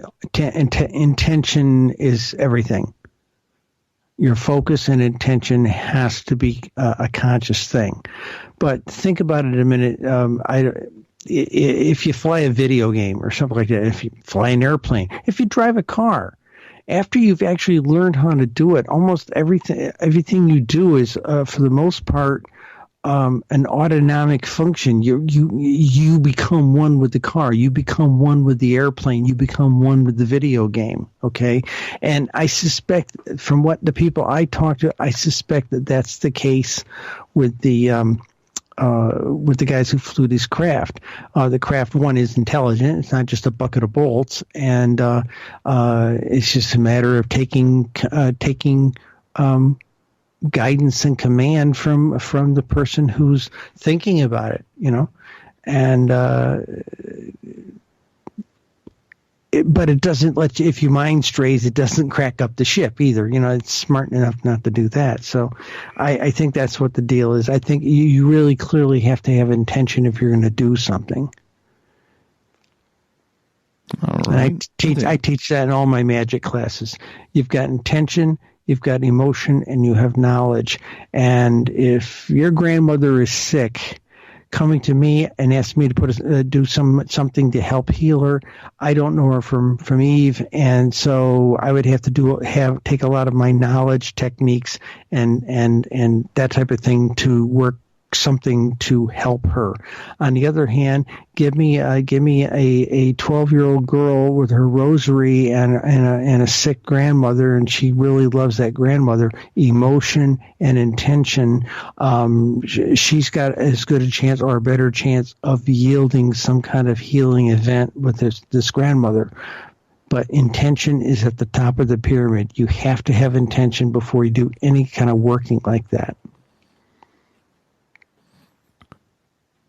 A lot of people have an emotional connection after having this experience of flying craft or having some sort of conscious type interaction with extraterrestrials. It becomes almost part of their lives, almost like they yearn for it to happen again. And it is, we've seen a lot of people break down over this, emotionally crying, saying, it was just one of the most beautiful things they'd ever seen happen. What is the emotional tie to the consciousness in regards to this? I think you need a psychologist to talk about that one. Okay. But think about it. If you've done something really, really, really cool, that's unbelievable, and then you don't ever get to touch it again. You went to Wonderland, and it's that kind of thing. There's this yearning, I wish I could go back type of thing. And it depends upon what we called in Buddhism, we called grasping, okay? And I don't know how I would feel if I had that experience of flying a starship, and then coming back to, quote, ordinary life. I think I'd be probably as ticked off as some of these other people are. There's an awful lot of people you talk to and say, hey, if they how's one guy put? Oh, this guy I was talking to about a week ago. He says, if they ever landed out here in the schoolyard across from my house, I would go over there and offer to pay them to take me with them. That's we have a lot of people who really want to make that connection with ET or the off-worlders, if you want to prefer to call it that. There's a lot of people who really want to make that connection. Say 80% of Americans are. Here's a stat for you. Poll done in 2017, July of 2017, by Fox Entertainment came up with 16% of Americans say they've seen a UFO. Okay. I didn't put a lot of stock in it because I'd never seen that stat before. But Gallup poll in September came back with similar numbers. So on an adult population, we have 320 million people roughly. An adult population is 76%, so it's 254 million. Of that 254 million, essentially what 16% amounts to is basically 1 in 6 people has seen a UFO.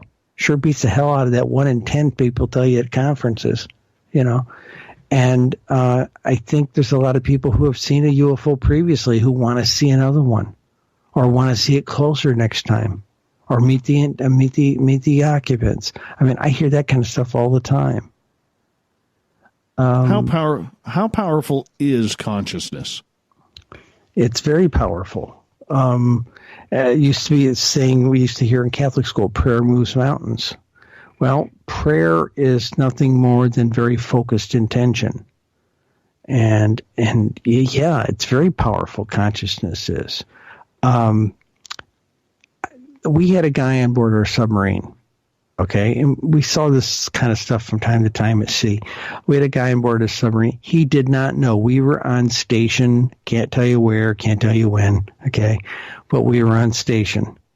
And we could receive radio transmissions every 6 to 12 hours, whatever. But we were radio silent for like 3 months, okay? And the goofy thing about the whole thing was, one day, this guy was just absolutely, he was just doubled over. Just doubled over. Okay? And it kept getting worse and kept getting worse. He was screaming. They had him down in one of the bunks, you know. And Doc couldn't get him calmed down. He was just absolutely agonizing pain. But he was logging and everything. And then in the next scheduled radio thing, suddenly he was okay. Suddenly, it was like somebody threw a switch and he was okay. Turns out, during that same 8 to 12 hour window of time when he was in agonizing pain, his wife was in labor 7,000 miles away. Okay? And she had the baby synchronized about the same time that his pains stopped. And Navy medics know that this sort of thing goes on with, you know, they've documented this kind of thing where a spouse or a kid will break their arm and the parent has the pain and the swelling and a black and blue mark on the same arm, you know, that kind of thing. There's a sympathetic connection, and we talk about it in magic all the time. That's sort of how the whole thing with like voodoo works. If you make the voodoo doll, it's got because you put some of their hair or fingernails or something like that in it. It's got a sympathetic connection to the person that you're targeting. Okay, that's how remote viewing works. You're making very focused targeting to a specific point in time and space. And theoretically, magic can be performed. I've done it this way, and I know some other people have done it this way, by doing target cards, very much like you use for remote viewing, and making the subject of your spell or your magical working, like healing usually, be the subject matter of the target card. You don't know what it is because it's in there in a sealed envelope with a scrambled a ciphered number on the outside. You have no idea what you're working on. But yeah, intention is a lot, and it's everything. Intention is everything. Intention. That's my llama talking to you. Cheryl Costa is our guest tonight on Spaced Out Radio. We got about 10 minutes before we got to go to break at the top of the hour. Cheryl, with the power of consciousness, the power that we have seen it have with people who claim these extraordinary experiences with UFOs, extraterrestrials, where does telepathy play in all of this? Well, it's just another piece of it. Like I said, I have a very strong telepathic connection with my spouse. In fact, there's a little cue we have. You know, I might suggest something like, instead of cooking supper tonight, let's go over to such and such Western bar over here and get ribs. You know, and I'll get this remark back. What an original idea, because she had just thought of it a minute before I said it, you know. And so, which it's the chicken and the egg thing. Did she think it first, or did I think it first? One of us did. You get this common consciousness, and it's not unusual with married couples to have that kind of a connection if they're anywhere near well bonded to each other. But I hate using the term telepathy because if you are wired in, if you've learned to quiet yourself to some degree and don't have what we call a monkey chatter mind, having a extrasensory precog of something that's getting ready to happen is not uncommon. Having your picking up the thoughts of another person. Do you hear like a booming voice? No, there's just this understanding. I know a guy once that worked in a hardware store, And he almost got fired over this. He'd sit there and put all the nails and screws into a bag for a customer. And when the customer came in, I'd like this kind of nail and I'd like this kind of nuts and bolts. And he'd hand him the bag with the stuff that he wanted. He just had that level of perception. And he just did it very unconsciously. Telepathy is a big deal. And there, again, like I said, there's just knowingness. Let's take telepathy a little bit more in the ET direction. There are, and I'm not going to get into details who or what, but there are people out there who have a connection with some ETs. And the connection, think of it like, there's this thing in physics called entanglement. Okay? Yes. Where an object, if it was separated, is still connected to the other piece of it. Okay, well, the German version, I'll give your audience something to visualize. Think of kind of just put your fingers together in each hand and kind of hold each hand. Just like cup your hands there. That's the English version of entanglement. That's the word, entanglement, where you just kind of wrapped your little finger around the other person's little finger, and that's entanglement. Okay, the German word, and I can't pronounce it to save my life, is much different. It is more precise. And imagine reaching over to somebody, grab their wrist, they grab your wrist, and you got a good grip on somebody, like you're going to keep them from falling off a cliff. That's the German definition of entanglement. And there are I have met people who are connected to ET in the context of a tiny little percentage of their consciousness goes to ET. Let's say like 20% of their consciousness is shared to ET, and ET shares 20% where it resides, typically in the right side of the brain. And so they're now entangled. Okay? And it's a voluntary thing. And they are conscious of each other over many miles, many parsecs of distance between them. I've interviewed several people in this regard, but I've not written about it because it's so far out there and so woo-woo.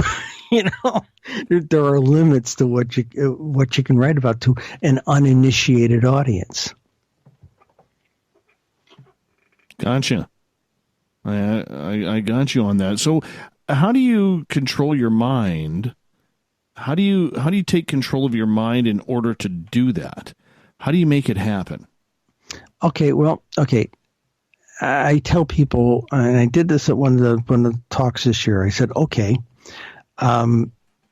you need to learn to meditate. Now, I'm not asking you to go sit down in some temple someplace and try and meditate for an hour or two. Now, remember the monks and lamas in some of those Tibetan monasteries have been learned how to meditate when they were 6 or 7 years old. They've been at it a while, so they can do it for hours, maybe sometimes some of these guys days, okay? If I can get 2 minutes of quietness from you, I'd be happy. I tell people, try 2 minutes a day.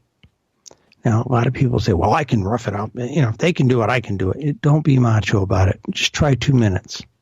You don't know how many people just can't even do 2 minutes alone with their thoughts. Okay? And that's what this is. 2 minutes of quietness. And people say, well, I'm too busy. I got kids. I got dogs. I got a job. I said, okay, if you have to give me the 2 minutes, go in and sit down in the toilet stall and close the door and just mute the phone and go and take a couple of deep breaths and give yourself 2 minutes of quietness. Now, if that works out and you manage to do it every day for a month, maybe next month, why don't you do 2 minutes in the morning and 2 minutes in the evening? Give me 4 minutes a day. Do this very gentle, very small steps. I'm not trying to heck, I spent 7 years in a monastery. In the good old days, I could probably do a 45-minute meditation sit. These days, I couldn't do probably more than 30 if I really wanted to. But my daily meditation routine, about 10 minutes. I do about 5 minutes in the morning, and I do about 5 minutes late in the afternoon. And that's all I really need. Once you get into it, it's not a hard thing to sink into, to just sit down on the stool, no particular presentation, just put your knee. I don't even sit down in a lotus position on the floor anymore. My soccer knees can't handle it anymore. So I just sit on a little stool with my hands on my knees, take some deep breaths, sit very erect, and I just quiet myself. Okay. Does that mean you're going to hear something booming in your head next week? Is ET going to touch you in the head next week? Probably not. But if you work at it and you make it a daily thing, as your mind gets quieter, sooner or later, somebody will touch you. Guaranteed. Everybody who I ever knew in school that was even mildly clairvoyant or mildly psychic, telepathic, whatever, if they had a quiet mind, somebody touched you. Was it a ghost? Was it an interdimensional? Was it your dead grandfather? Okay. My friend came and showed herself to me last night. Okay. That's what happens when you have a quiet mind. Okay, because you are not distracted by all these other things that would not let this thing enter into your consciousness. And that's the trick. And our culture is very, very polluted with high degrees of anxiety activity, which keeps our mind distracted all the time. And I have a saying with my students, one does not become a Jedi Knight with a cell phone in their hand. Interesting. And by the way, let's take questions from people. I would love to hear their questions. Well, I think they're more caught up in what you're saying right now because I'm looking at the chat rooms, and we only have about a minute here about a minute and a half before we got to go to break at the top of the hour. And hopefully we'll stir up some questions in our chat rooms and on Twitter at #SpacedOutRadio right after this. But Cheryl, in regards to the way the mind works, can the mind accept all of this, or is it our own human drawbacks that keep us from going through, from learning how consciousness actually works inside of us? It comes down to a belief thing. Well, I'll give you an example. If I were at a family Thanksgiving dinner, this is with my blood family who doesn't speak to me anymore, and I'm quite literally disowned. But if I was at a family dinner, in fact, the first time I took Linda to meet my family for a Sunday dinner when we were recording, I warned her, this is going to be like going to the Addams family. They don't look any different. They look just like regular, straight suburban people, but I guarantee you the conversation will be real woo-woo. Okay? And she sat there and listened to the nieces and nephews talk about their haunted dorm rooms and da-da-da-da. And it took some getting used to the idea of that. When she came into my household, I had to have a long talk with her about living in a magical household. Be careful what you say. Be careful what you think. And okay. Right there, we're gonna leave it right there for right now. Cheryl Costa is our guest tonight on Spaced Out Radio. We're going to get more into consciousness, telepathy, how it all works, how it all ties in to you. We only got it for another 30 minutes. And then it's the Newswire and the Thought of the Day. Stay tuned.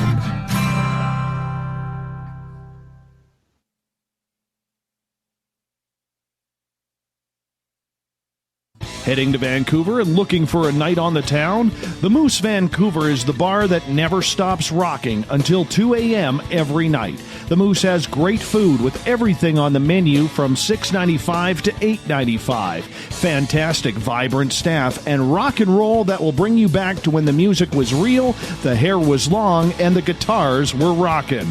Get your party on at the Moose Vancouver, the official party bar of Spaced Out Radio. Visit purpleplates.com today. For over 40 years, the Purple Energy Plates have been delivering amazing results for their many customers. Inspired by the great genius Nikola Tesla, the harmony, healing, and energetic effects of the plates have proven over and over to be beneficial and often miraculous to thousands of customers.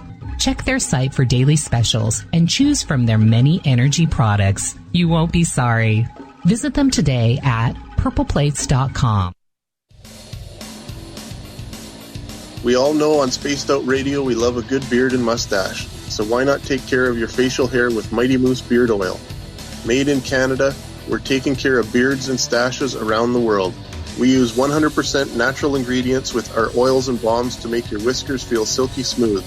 Use promo code SOR2019 at MightyMooseBeard.com today.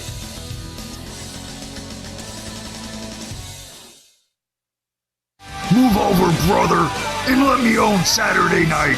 This is Rich Giordano, and I'm inviting you to tune on in to Spaced Out Saturdays starting at 9 p.m. Pacific, 12 a.m. Eastern, where I'm going to bust open the lids on everything paranormal. Why?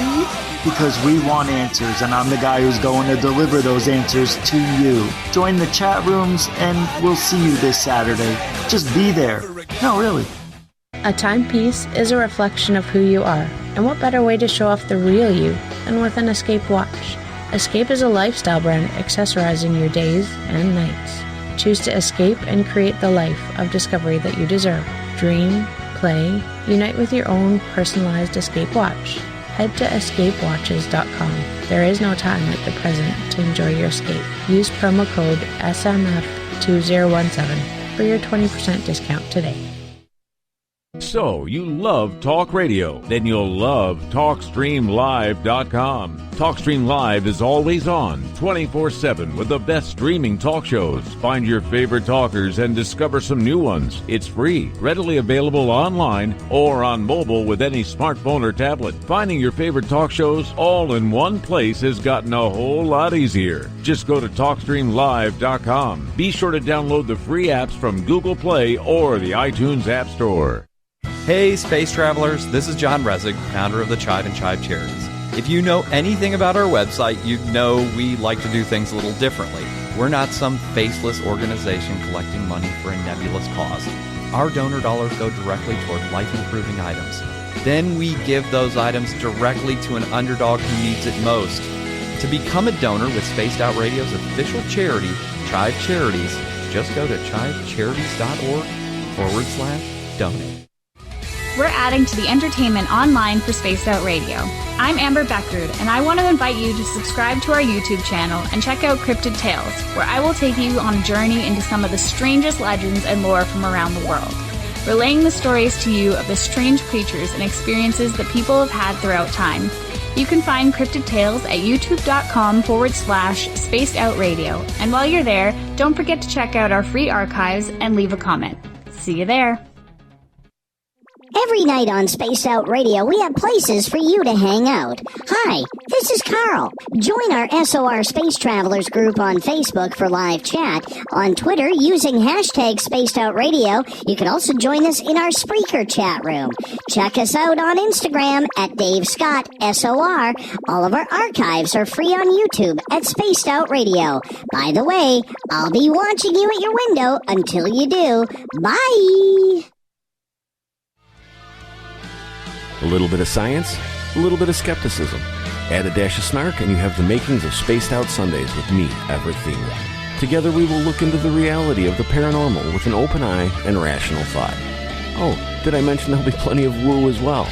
Your time spent with Spaced Out Sundays will make the night even better. The chat rooms are open, 9:06 p.m. Pacific, 12:06 a.m. Eastern, right here at spacedoutradio.com.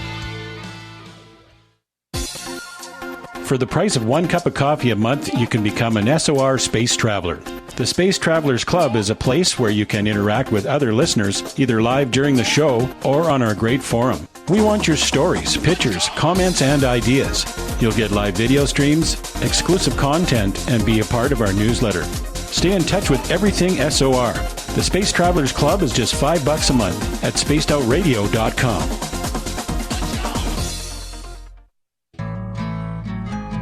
Looking for a place to advertise at a very reasonable cost? Look no further than Spaced Out Radio. SpacedOutRadio.com has an advertising tab that you can click to check out our daily, weekly, and monthly packages to play on the radio, or our website including social media. From commercial spots to banners, we have it all. Check out our competitive pricing today.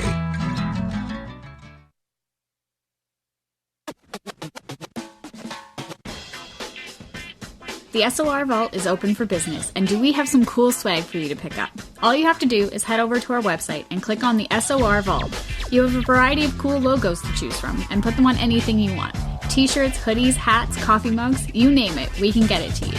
So do your shopping by supporting the store you love. Get your Spaced Out Radio swag at the SOR Vault today.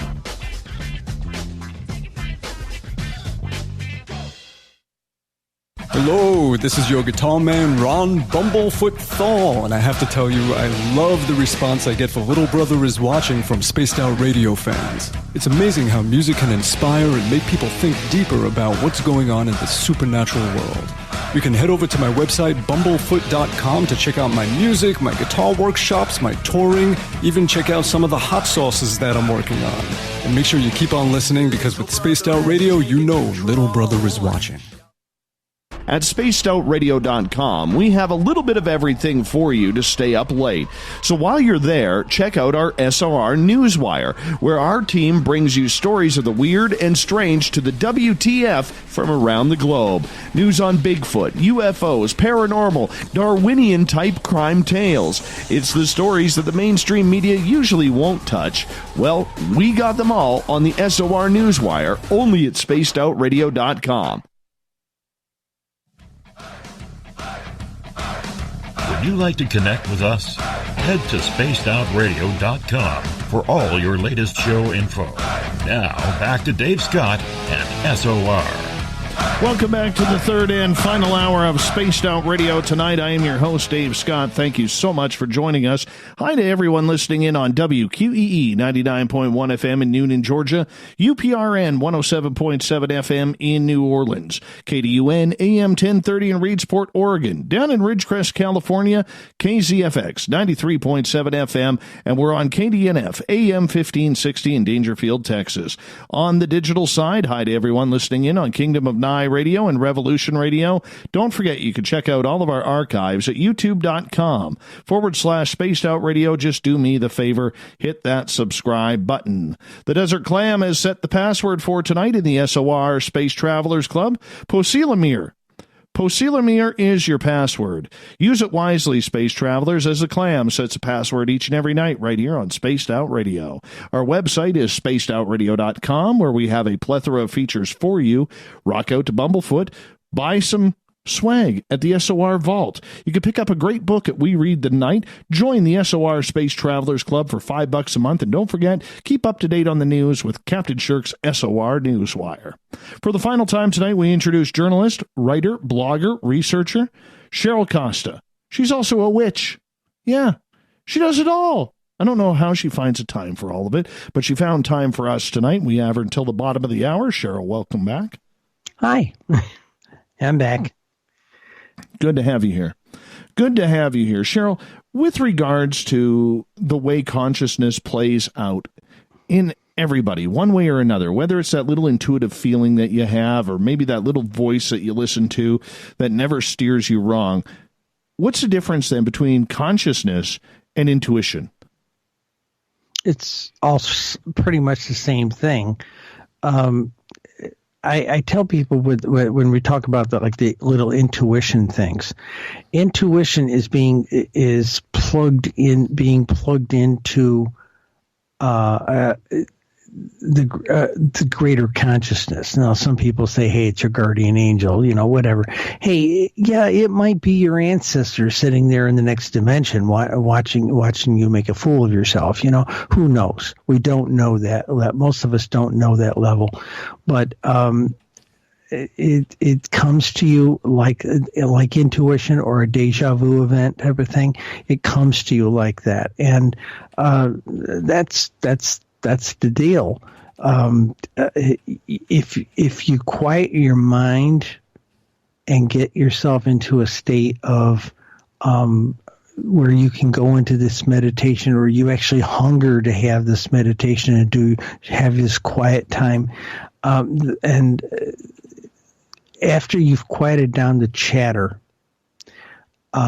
initially when you start meditating, things are going to come up in your consciousness. I call them meditative ghosts.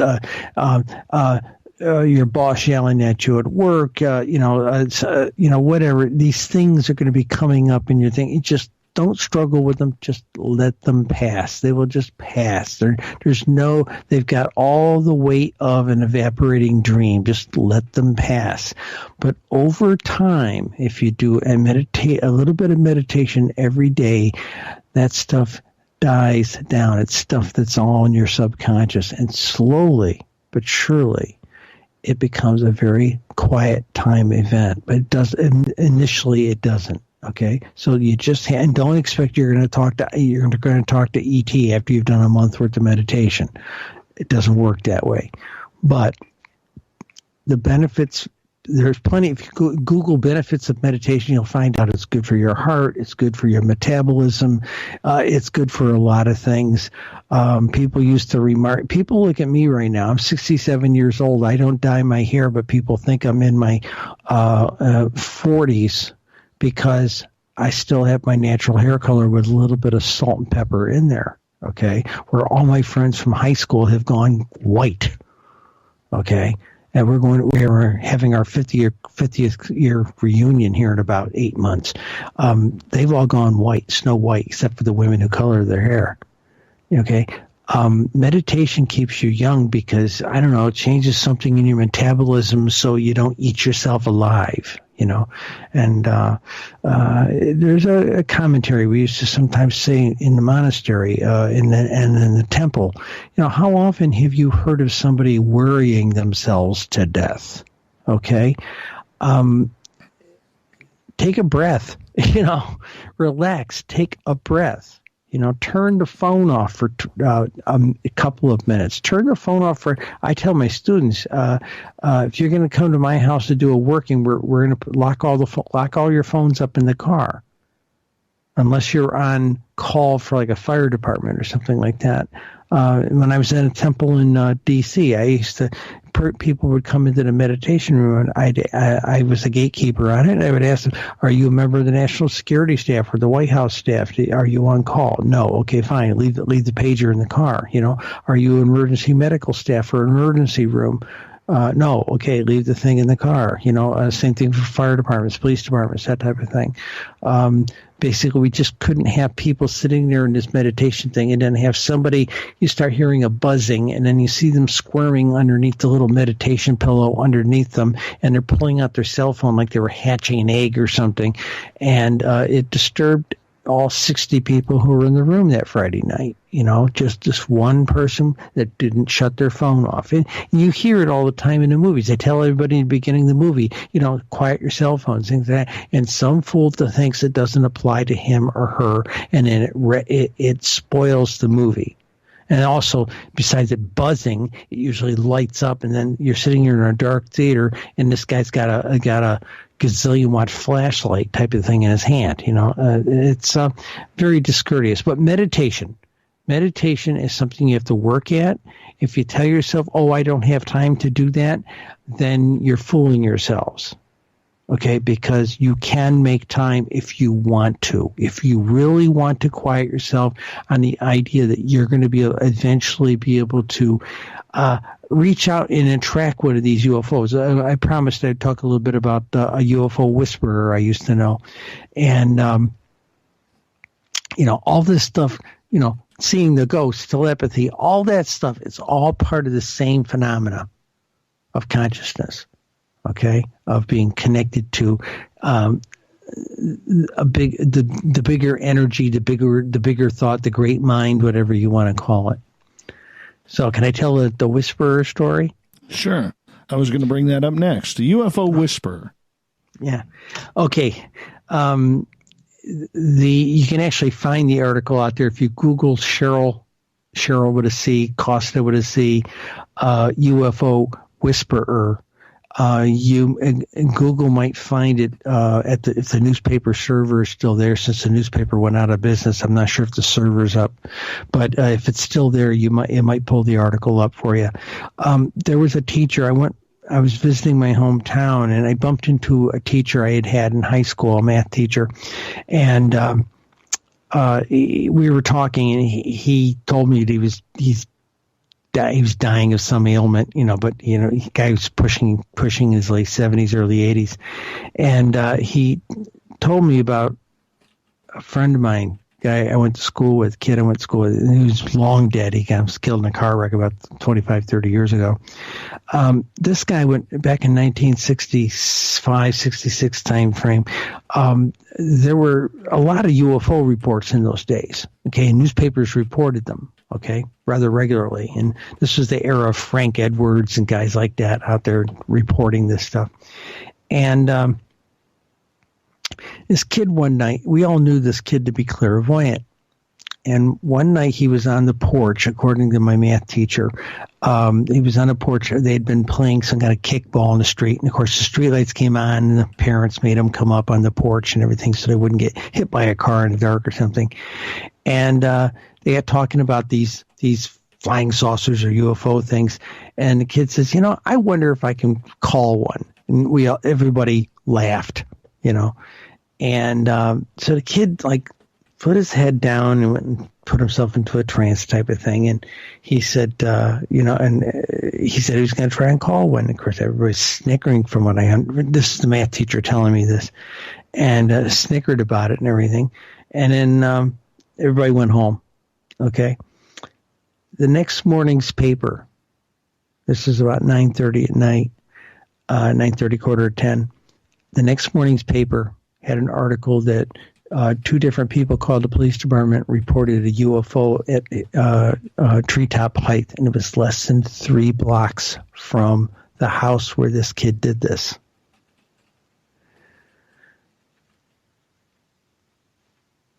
Incredible.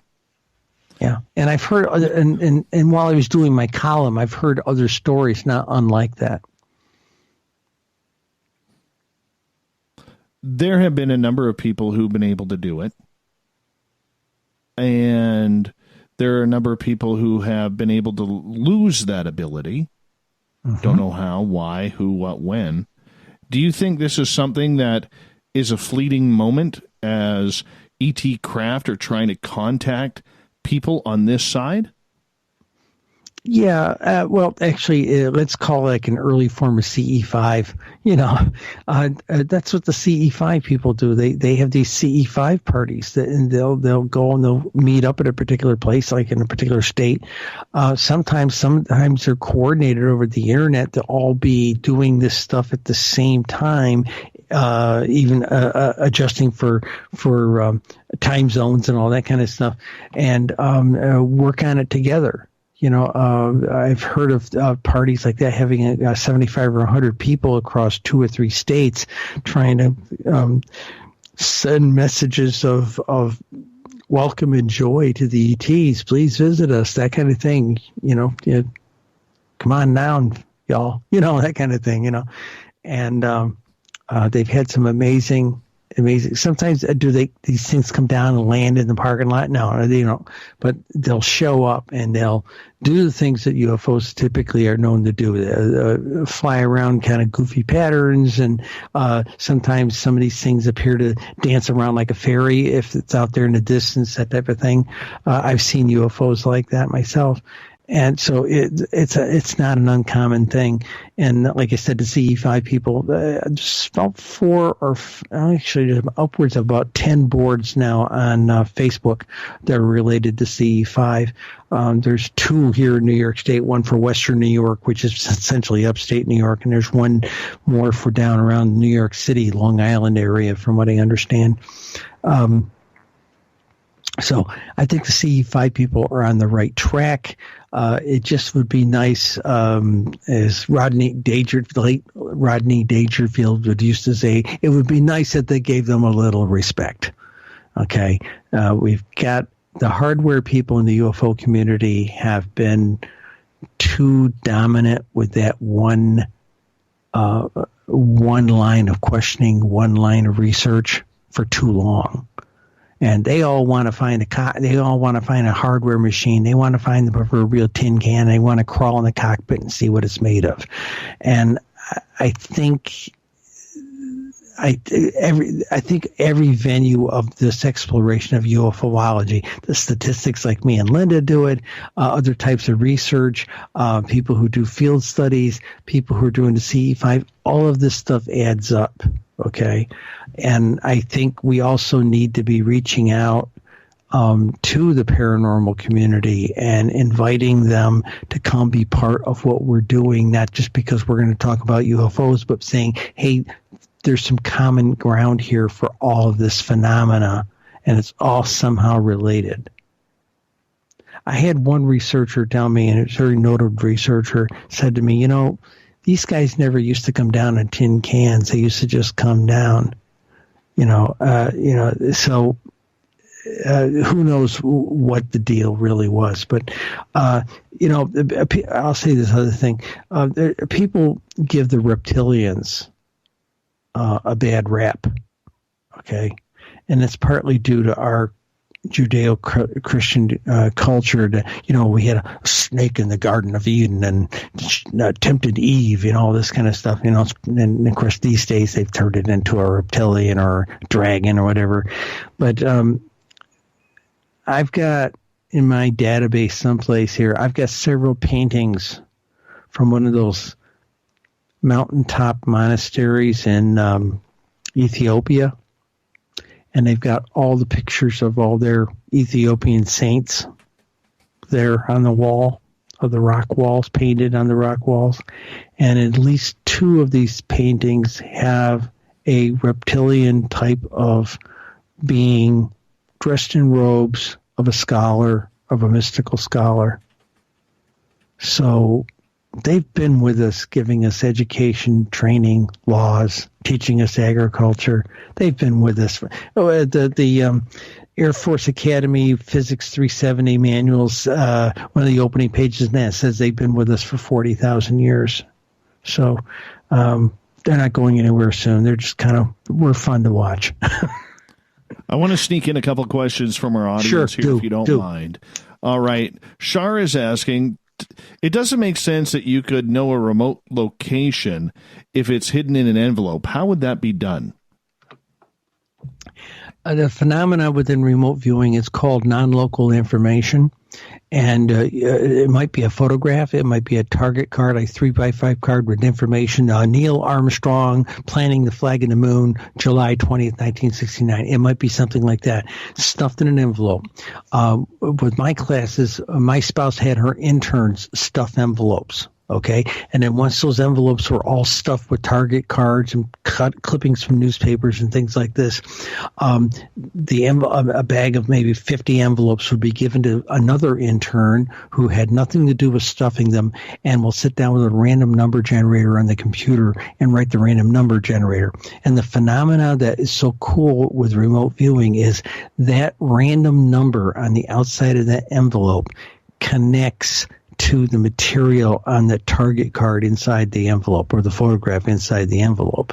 And it fascinated the Army back when they had their Stargate program, and they were doing this stuff back in the 70s and 80s type of thing with the remote viewing program that the Army had. And it fascinated them that this 6 to 8 digit number makes a connection. Okay, and I've had a lot of people say, "Oh no, it can't be." And we get them into my class, and then the next thing you know, they're sitting here drawing pictures of the Eiffel Tower, and the target card comes out, and it's the Eiffel Tower, picture of the Eiffel Tower, and so it's very real.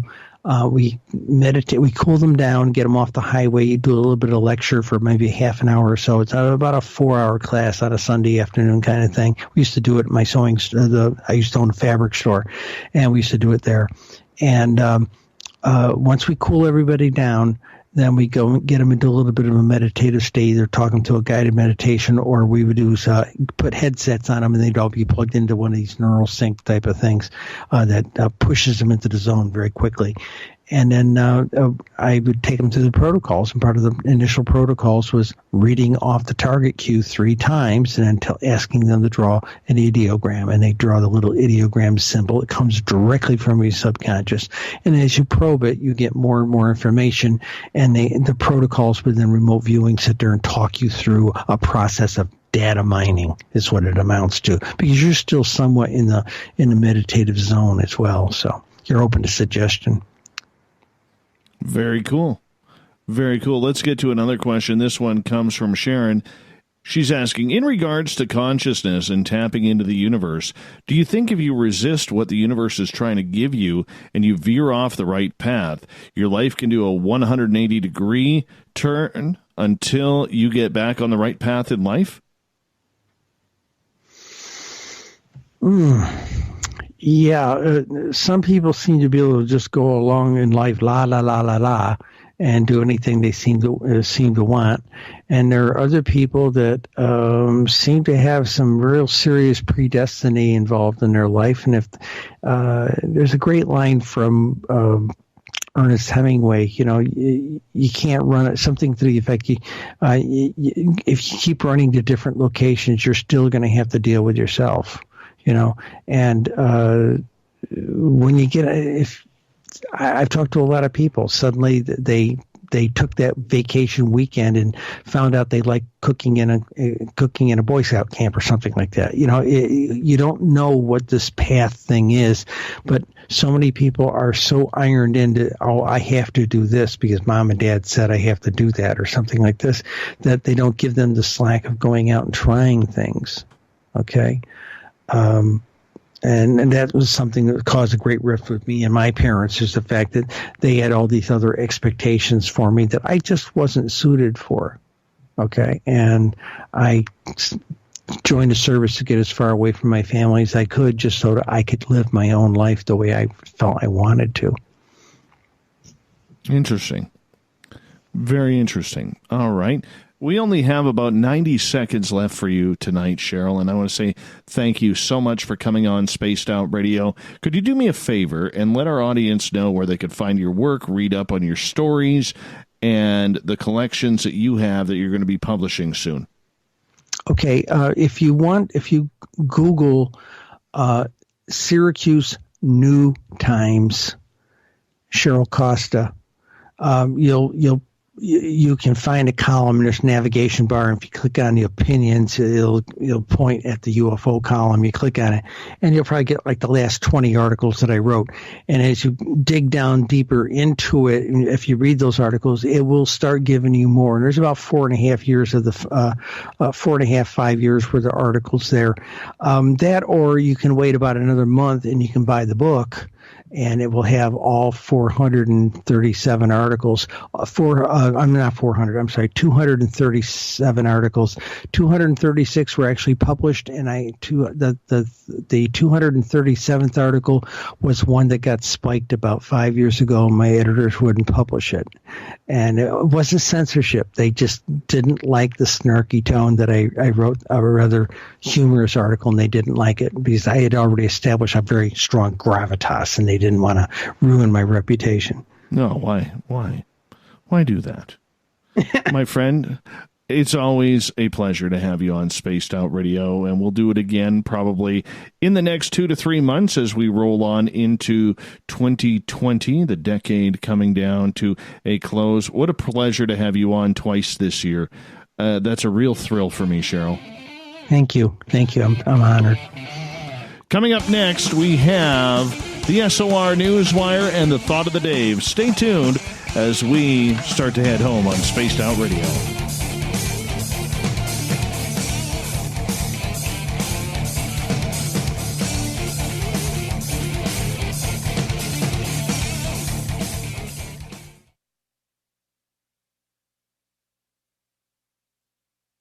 Every night on Spaced Out Radio, we have places for you to hang out. Hi, this is Carl. Join our SOR Space Travelers group on Facebook for live chat. On Twitter, using hashtag Spaced Out Radio, you can also join us in our Spreaker chat room. Check us out on Instagram at Dave Scott SOR. All of our archives are free on YouTube at Spaced Out Radio. By the way, I'll be watching you at your window until you do. Bye! We're adding to the entertainment online for Spaced Out Radio. I'm Amber Beckrud, and I want to invite you to subscribe to our YouTube channel and check out Cryptid Tales, where I will take you on a journey into some of the strangest legends and lore from around the world, relaying the stories to you of the strange creatures and experiences that people have had throughout time. You can find Cryptid Tales at youtube.com/Spaced Out Radio. And while you're there, don't forget to check out our free archives and leave a comment. See you there. Hello, this is your guitar man, Ron Bumblefoot Thal, and I have to tell you, I love the response I get for Little Brother is Watching from Spaced Out Radio fans. It's amazing how music can inspire and make people think deeper about what's going on in the supernatural world. You can head over to my website, bumblefoot.com, to check out my music, my guitar workshops, my touring, even check out some of the hot sauces that I'm working on. And make sure you keep on listening, because with Spaced Out Radio, you know Little Brother is watching. Hey, Spaced Out Radio fans! It's John Resig, founder of the Chive and Chive Charities. Our goal is to make the life of veterans, first responders, and those with rare medical conditions 10% happier. We do this by donating one grant item, ranging from vans to therapy programs to prosthetic limbs, to those who need it most. To contribute to Spaced Out Radio's official charity, head over to chivecharities.org and become a donor today. Hey everybody, the SOR Space Travelers is open. For just $5 a month, you can hang out with Dave and our crew privately in our members-only section. With your signing, you'll receive newsletters on what's going on with Spaced Out Radio. You'll have direct contact with the host during the show in our chat, live streaming videos, and a great forum for your posts and more. Become a Space Traveler now at spacedoutradio.com.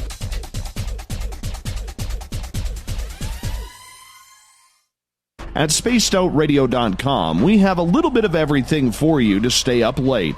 So while you're there, check out our SOR Newswire, where our team brings you stories of the weird and strange to the WTF from around the globe. News on Bigfoot, UFOs, paranormal, Darwinian-type crime tales. It's the stories that the mainstream media usually won't touch. Well, we got them all on the SOR Newswire, only at spacedoutradio.com.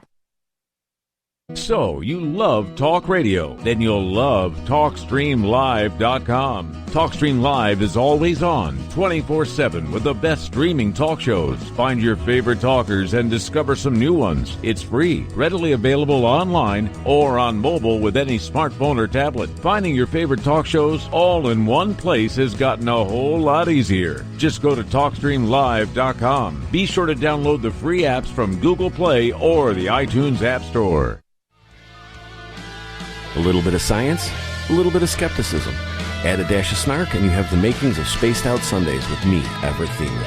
Together we will look into the reality of the paranormal with an open eye and rational thought. Oh, did I mention there'll be plenty of woo as well? Your time spent with Spaced Out Sundays will make the night even better. The chat rooms are open, 9:06 p.m. Pacific, 12:06 a.m. Eastern, right here at spacedoutradio.com. We all know on Spaced Out Radio we love a good beard and mustache, so why not take care of your facial hair with Mighty Moose Beard Oil? Made in Canada, we're taking care of beards and stashes around the world. We use 100% natural ingredients with our oils and balms to make your whiskers feel silky smooth. Use promo code SOR2019 at MightyMooseBeard.com today.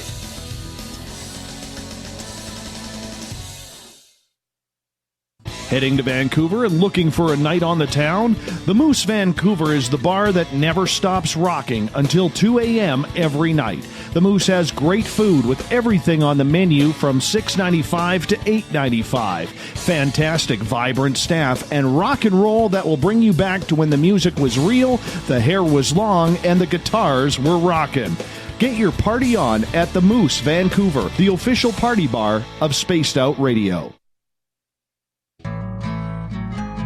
Looking for a place to advertise at a very reasonable cost? Look no further than Spaced Out Radio.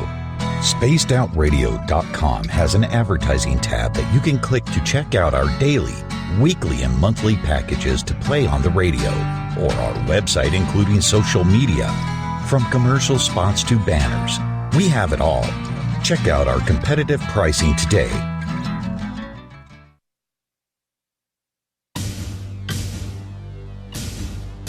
You wanted new SOR gear, and now you can have it. The SOR Vault is fully stocked with t-shirts, hats, hoodies, mugs, and everything in between with great logos for you to choose from.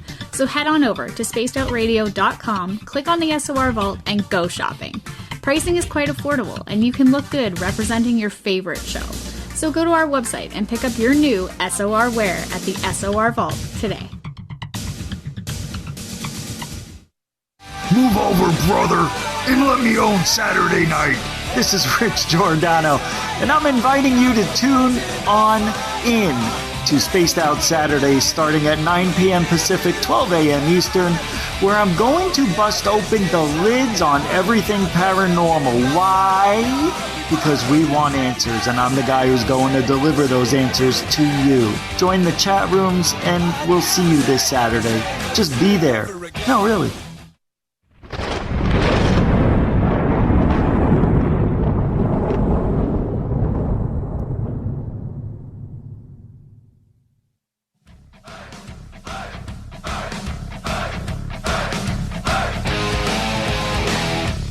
We've rounded third. We're heading for home tonight on Spaced Out Radio. I am your host, Dave Scott, sitting in the captain's chair of SOR headquarters. We welcome you to tonight's show. Thank you so much for tuning in. Remember, if you've missed the majority of this show or others, you can always check out our free archives at youtube.com/Spaced Out Radio. Do me the favor, hit that subscribe button. Our website is spacedoutradio.com, where we have a plethora of features for you. Rock out to Bumblefoot. Sign up for the SOR Space Travelers Club for just $5 a month. Take advantage of that. You can do a little shopping at We Read the Night if you want a new book, or check out the SOR Vault. We got some great swag in there for you to pick up. Captain Shirk's SOR Newswire is also up to date daily. She works her tail off while not rocking out to Rob Zombie because she is a giant fan of Mr. Death there. So let's get to it, shall we? It's time for the news.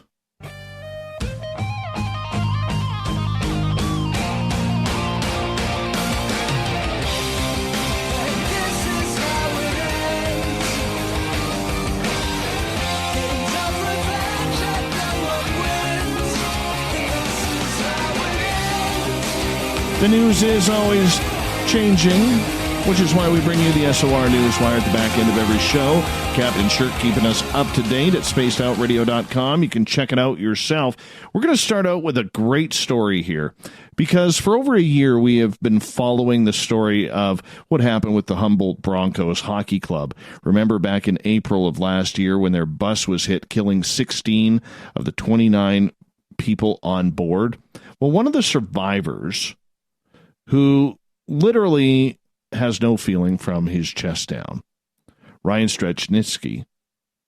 Well, he went over to Thailand for this experimental spinal surgery. Cost about $100,000, and it seems to be working. He has begun moving his legs in physiotherapy. He almost kicked his therapist and asked if he could hit the gym to get walking again. Talk about a tough kid. Tough kid. Yeah.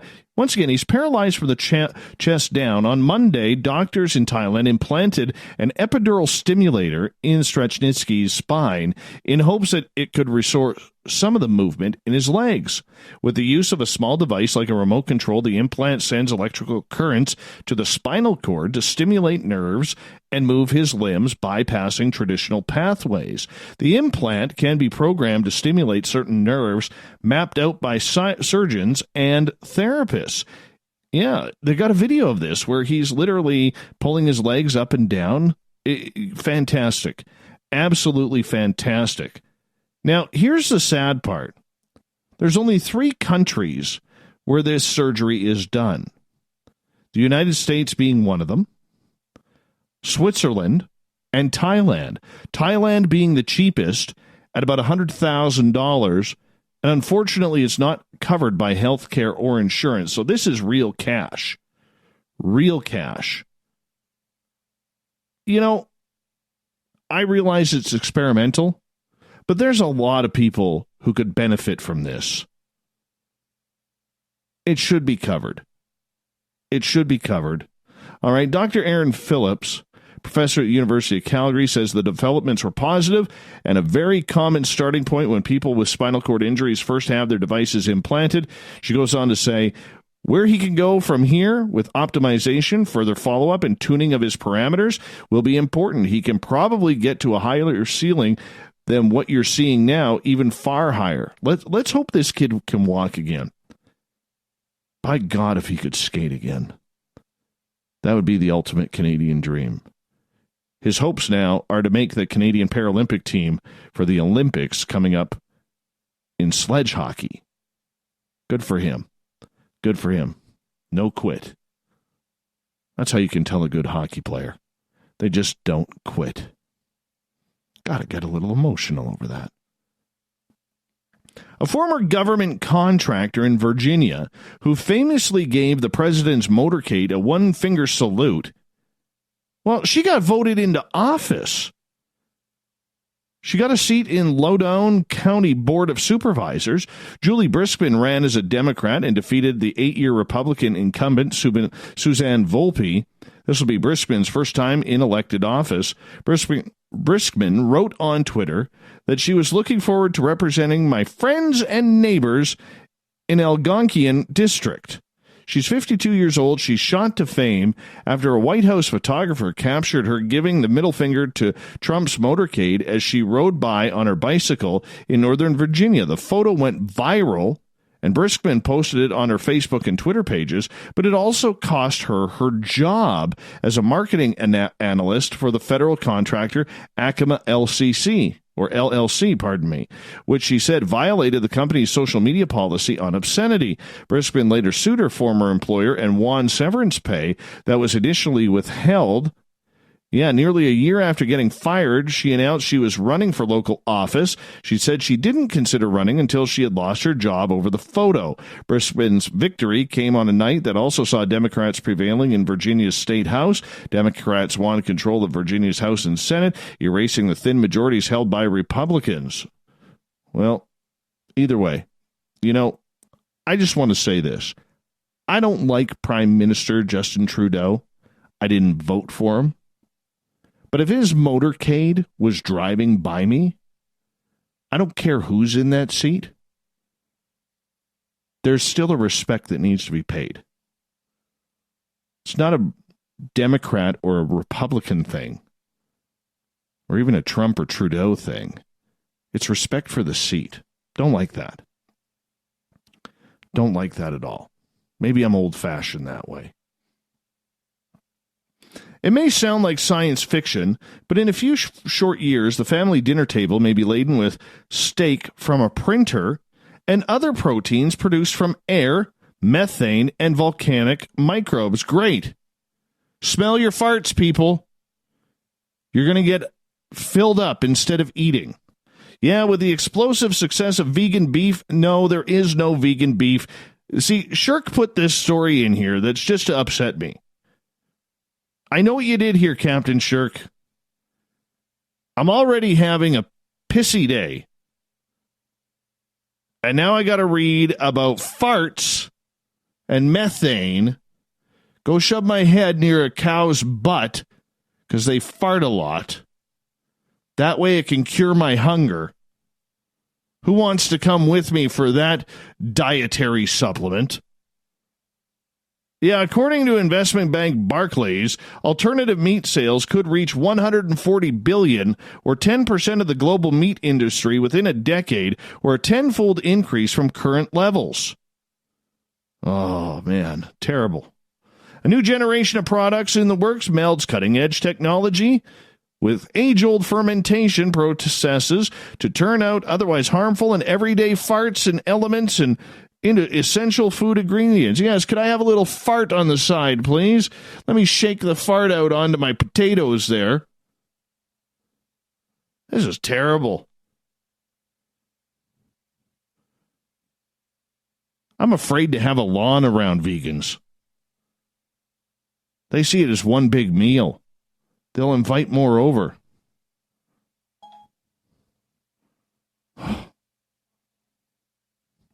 All right, let's head over to Africa. Sad story here.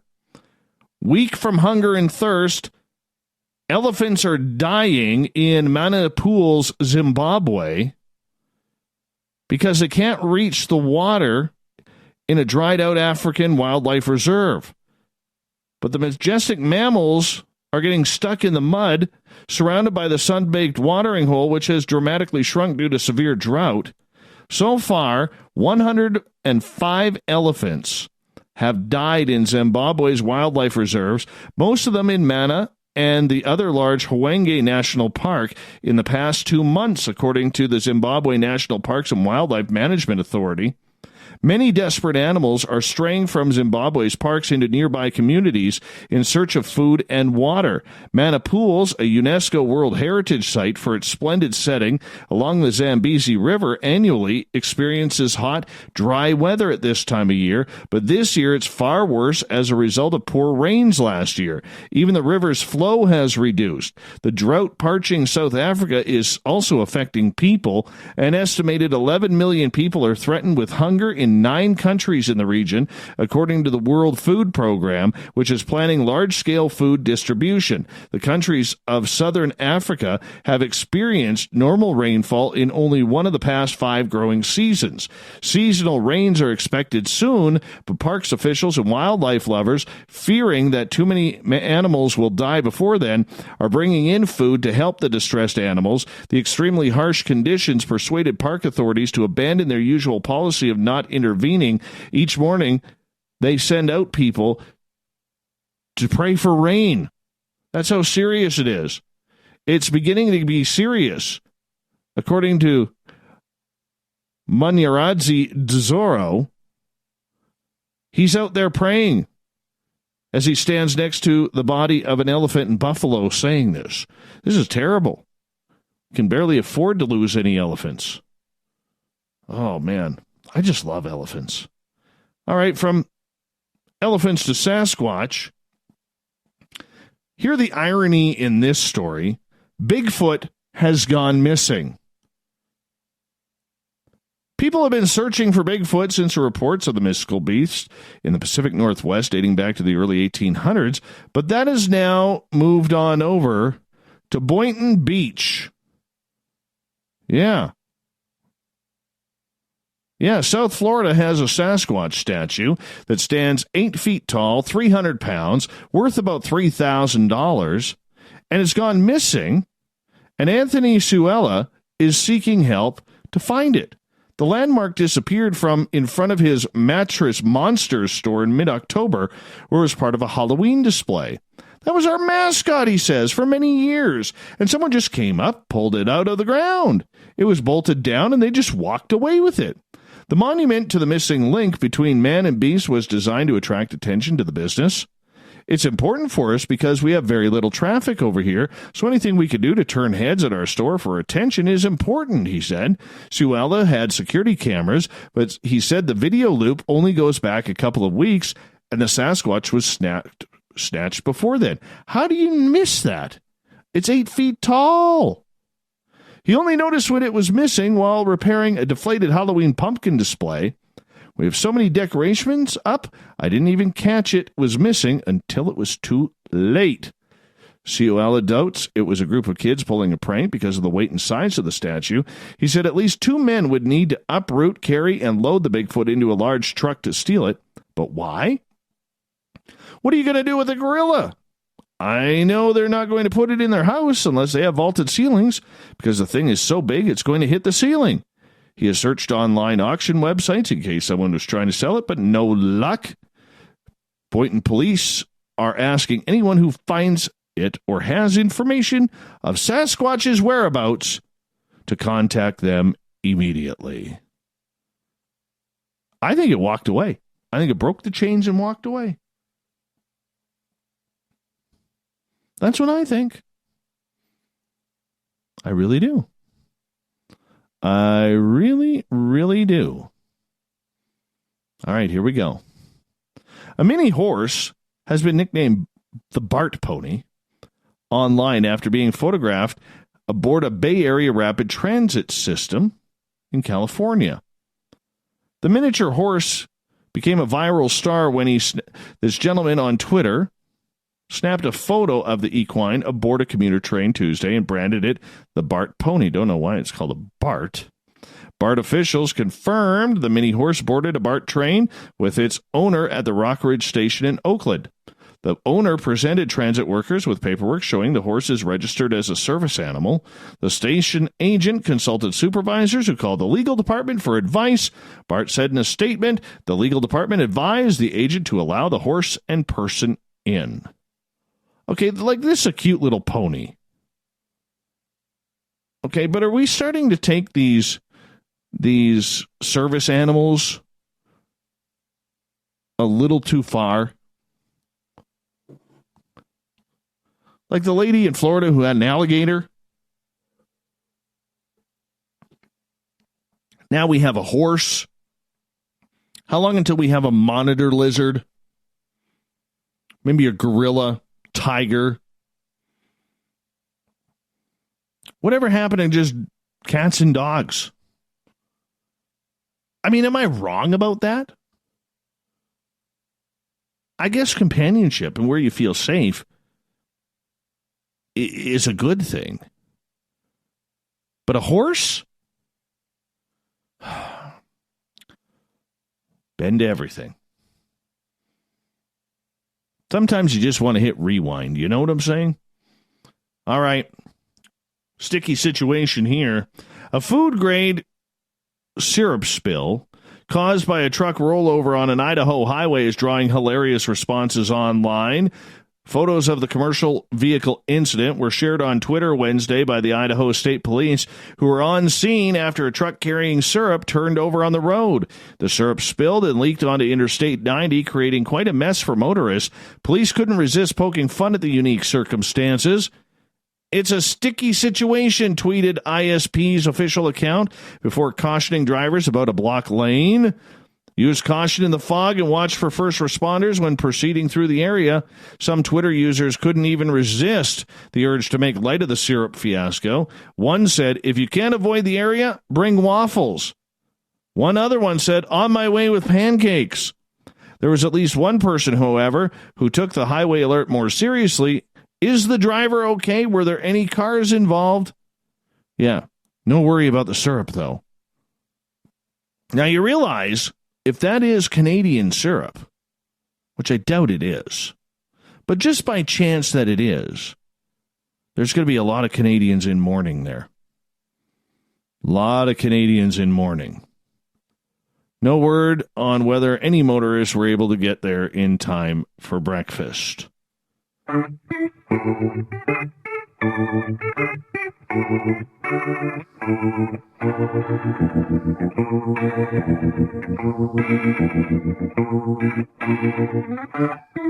Thought of the Dave happens every night at this time, where we ask a question on our Facebook and Twitter pages, then read your responses on the air because we love the audience participation around here. Today's Thought of the Dave is as follows. What role does consciousness play in the paranormal supernatural? Let's start off with Moon Joey. We don't know his face, but we know his bandana collection. By the way, Joe, in honor of you tonight, I am wearing my bandana. Just not across my face. I'm wearing it on my head. Going old school 80s rock here. Joey says, some contend a psychokinetic process is responsible by which our consciousness can influence electrophysical processes, i.e. electrical equipment, devices, etc. Even quantum physics attests to the possibility of influence of attention and observation have parallel effects. Whatever the hell that means, I'm way too tired to be trying to figure that out. Joe, we're going to need some definitions here. English, my friend. English. And I know you're laughing through your bandana right now. I know you are. Thank you for putting it up there, though. Andreas, apparently it is right up there with quantum mechanics. Way to comment. Way to comment. All right. Eric. Oh. How is that? How is that? What? How is the better question? Oh, how is the better question? Stay tuned. Okay. What are we waiting for? Fill me in here. Fill me in. Robin, if you're expecting to see something paranormal, your consciousness will make you think that you saw a ghost or whatever it may be, especially if multiple people are involved. Jim, I think you most certainly have a higher chance of experience if you're open to it, but WTF do I know? I agree with you, Jimbo. Annalicia, my story of Nina from Shanghai Tunnels reminds me of this. Shanghai Tunnels in Portland. You definitely want to take that tour if you're on the West Coast. Coral gets the final word. I'm not quite sure, but there is a connection of some sort.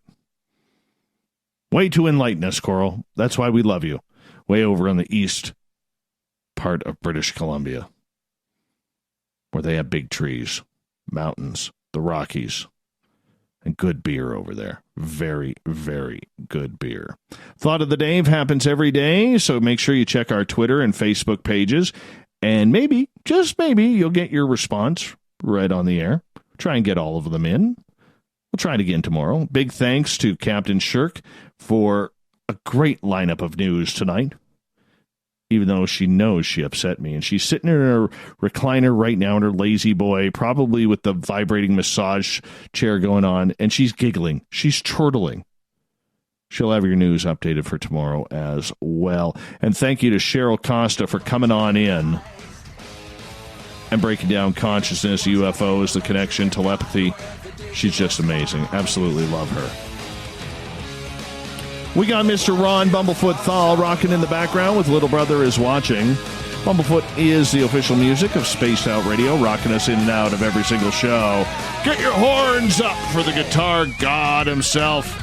Special thanks to everybody listening in at home, in your cars, at work, in our chat rooms on Spreaker, LGAB, Revolution Radio, Facebook, and of course, our lovely people in the SOR Space Travelers Club on our website. Can't forget the snarkers on Twitter at hashtag Spaced Out Radio. Thank you so much for keeping us entertained. Remember, this show is copyright by Spaced Out Radio and SOR Media Ventures. Thank you so much for choosing to share your evening with us, because together, my friends, we're watching. We own the night. Mr. Bumblefoot, we need a favor. We need you to take us home.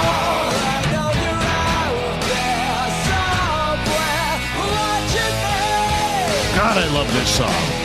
Have a good night, everybody. We'll see you tomorrow. Natalie Meraki. We're talking tarot, numerology, all sorts of woo. So make sure you're ready. Good night.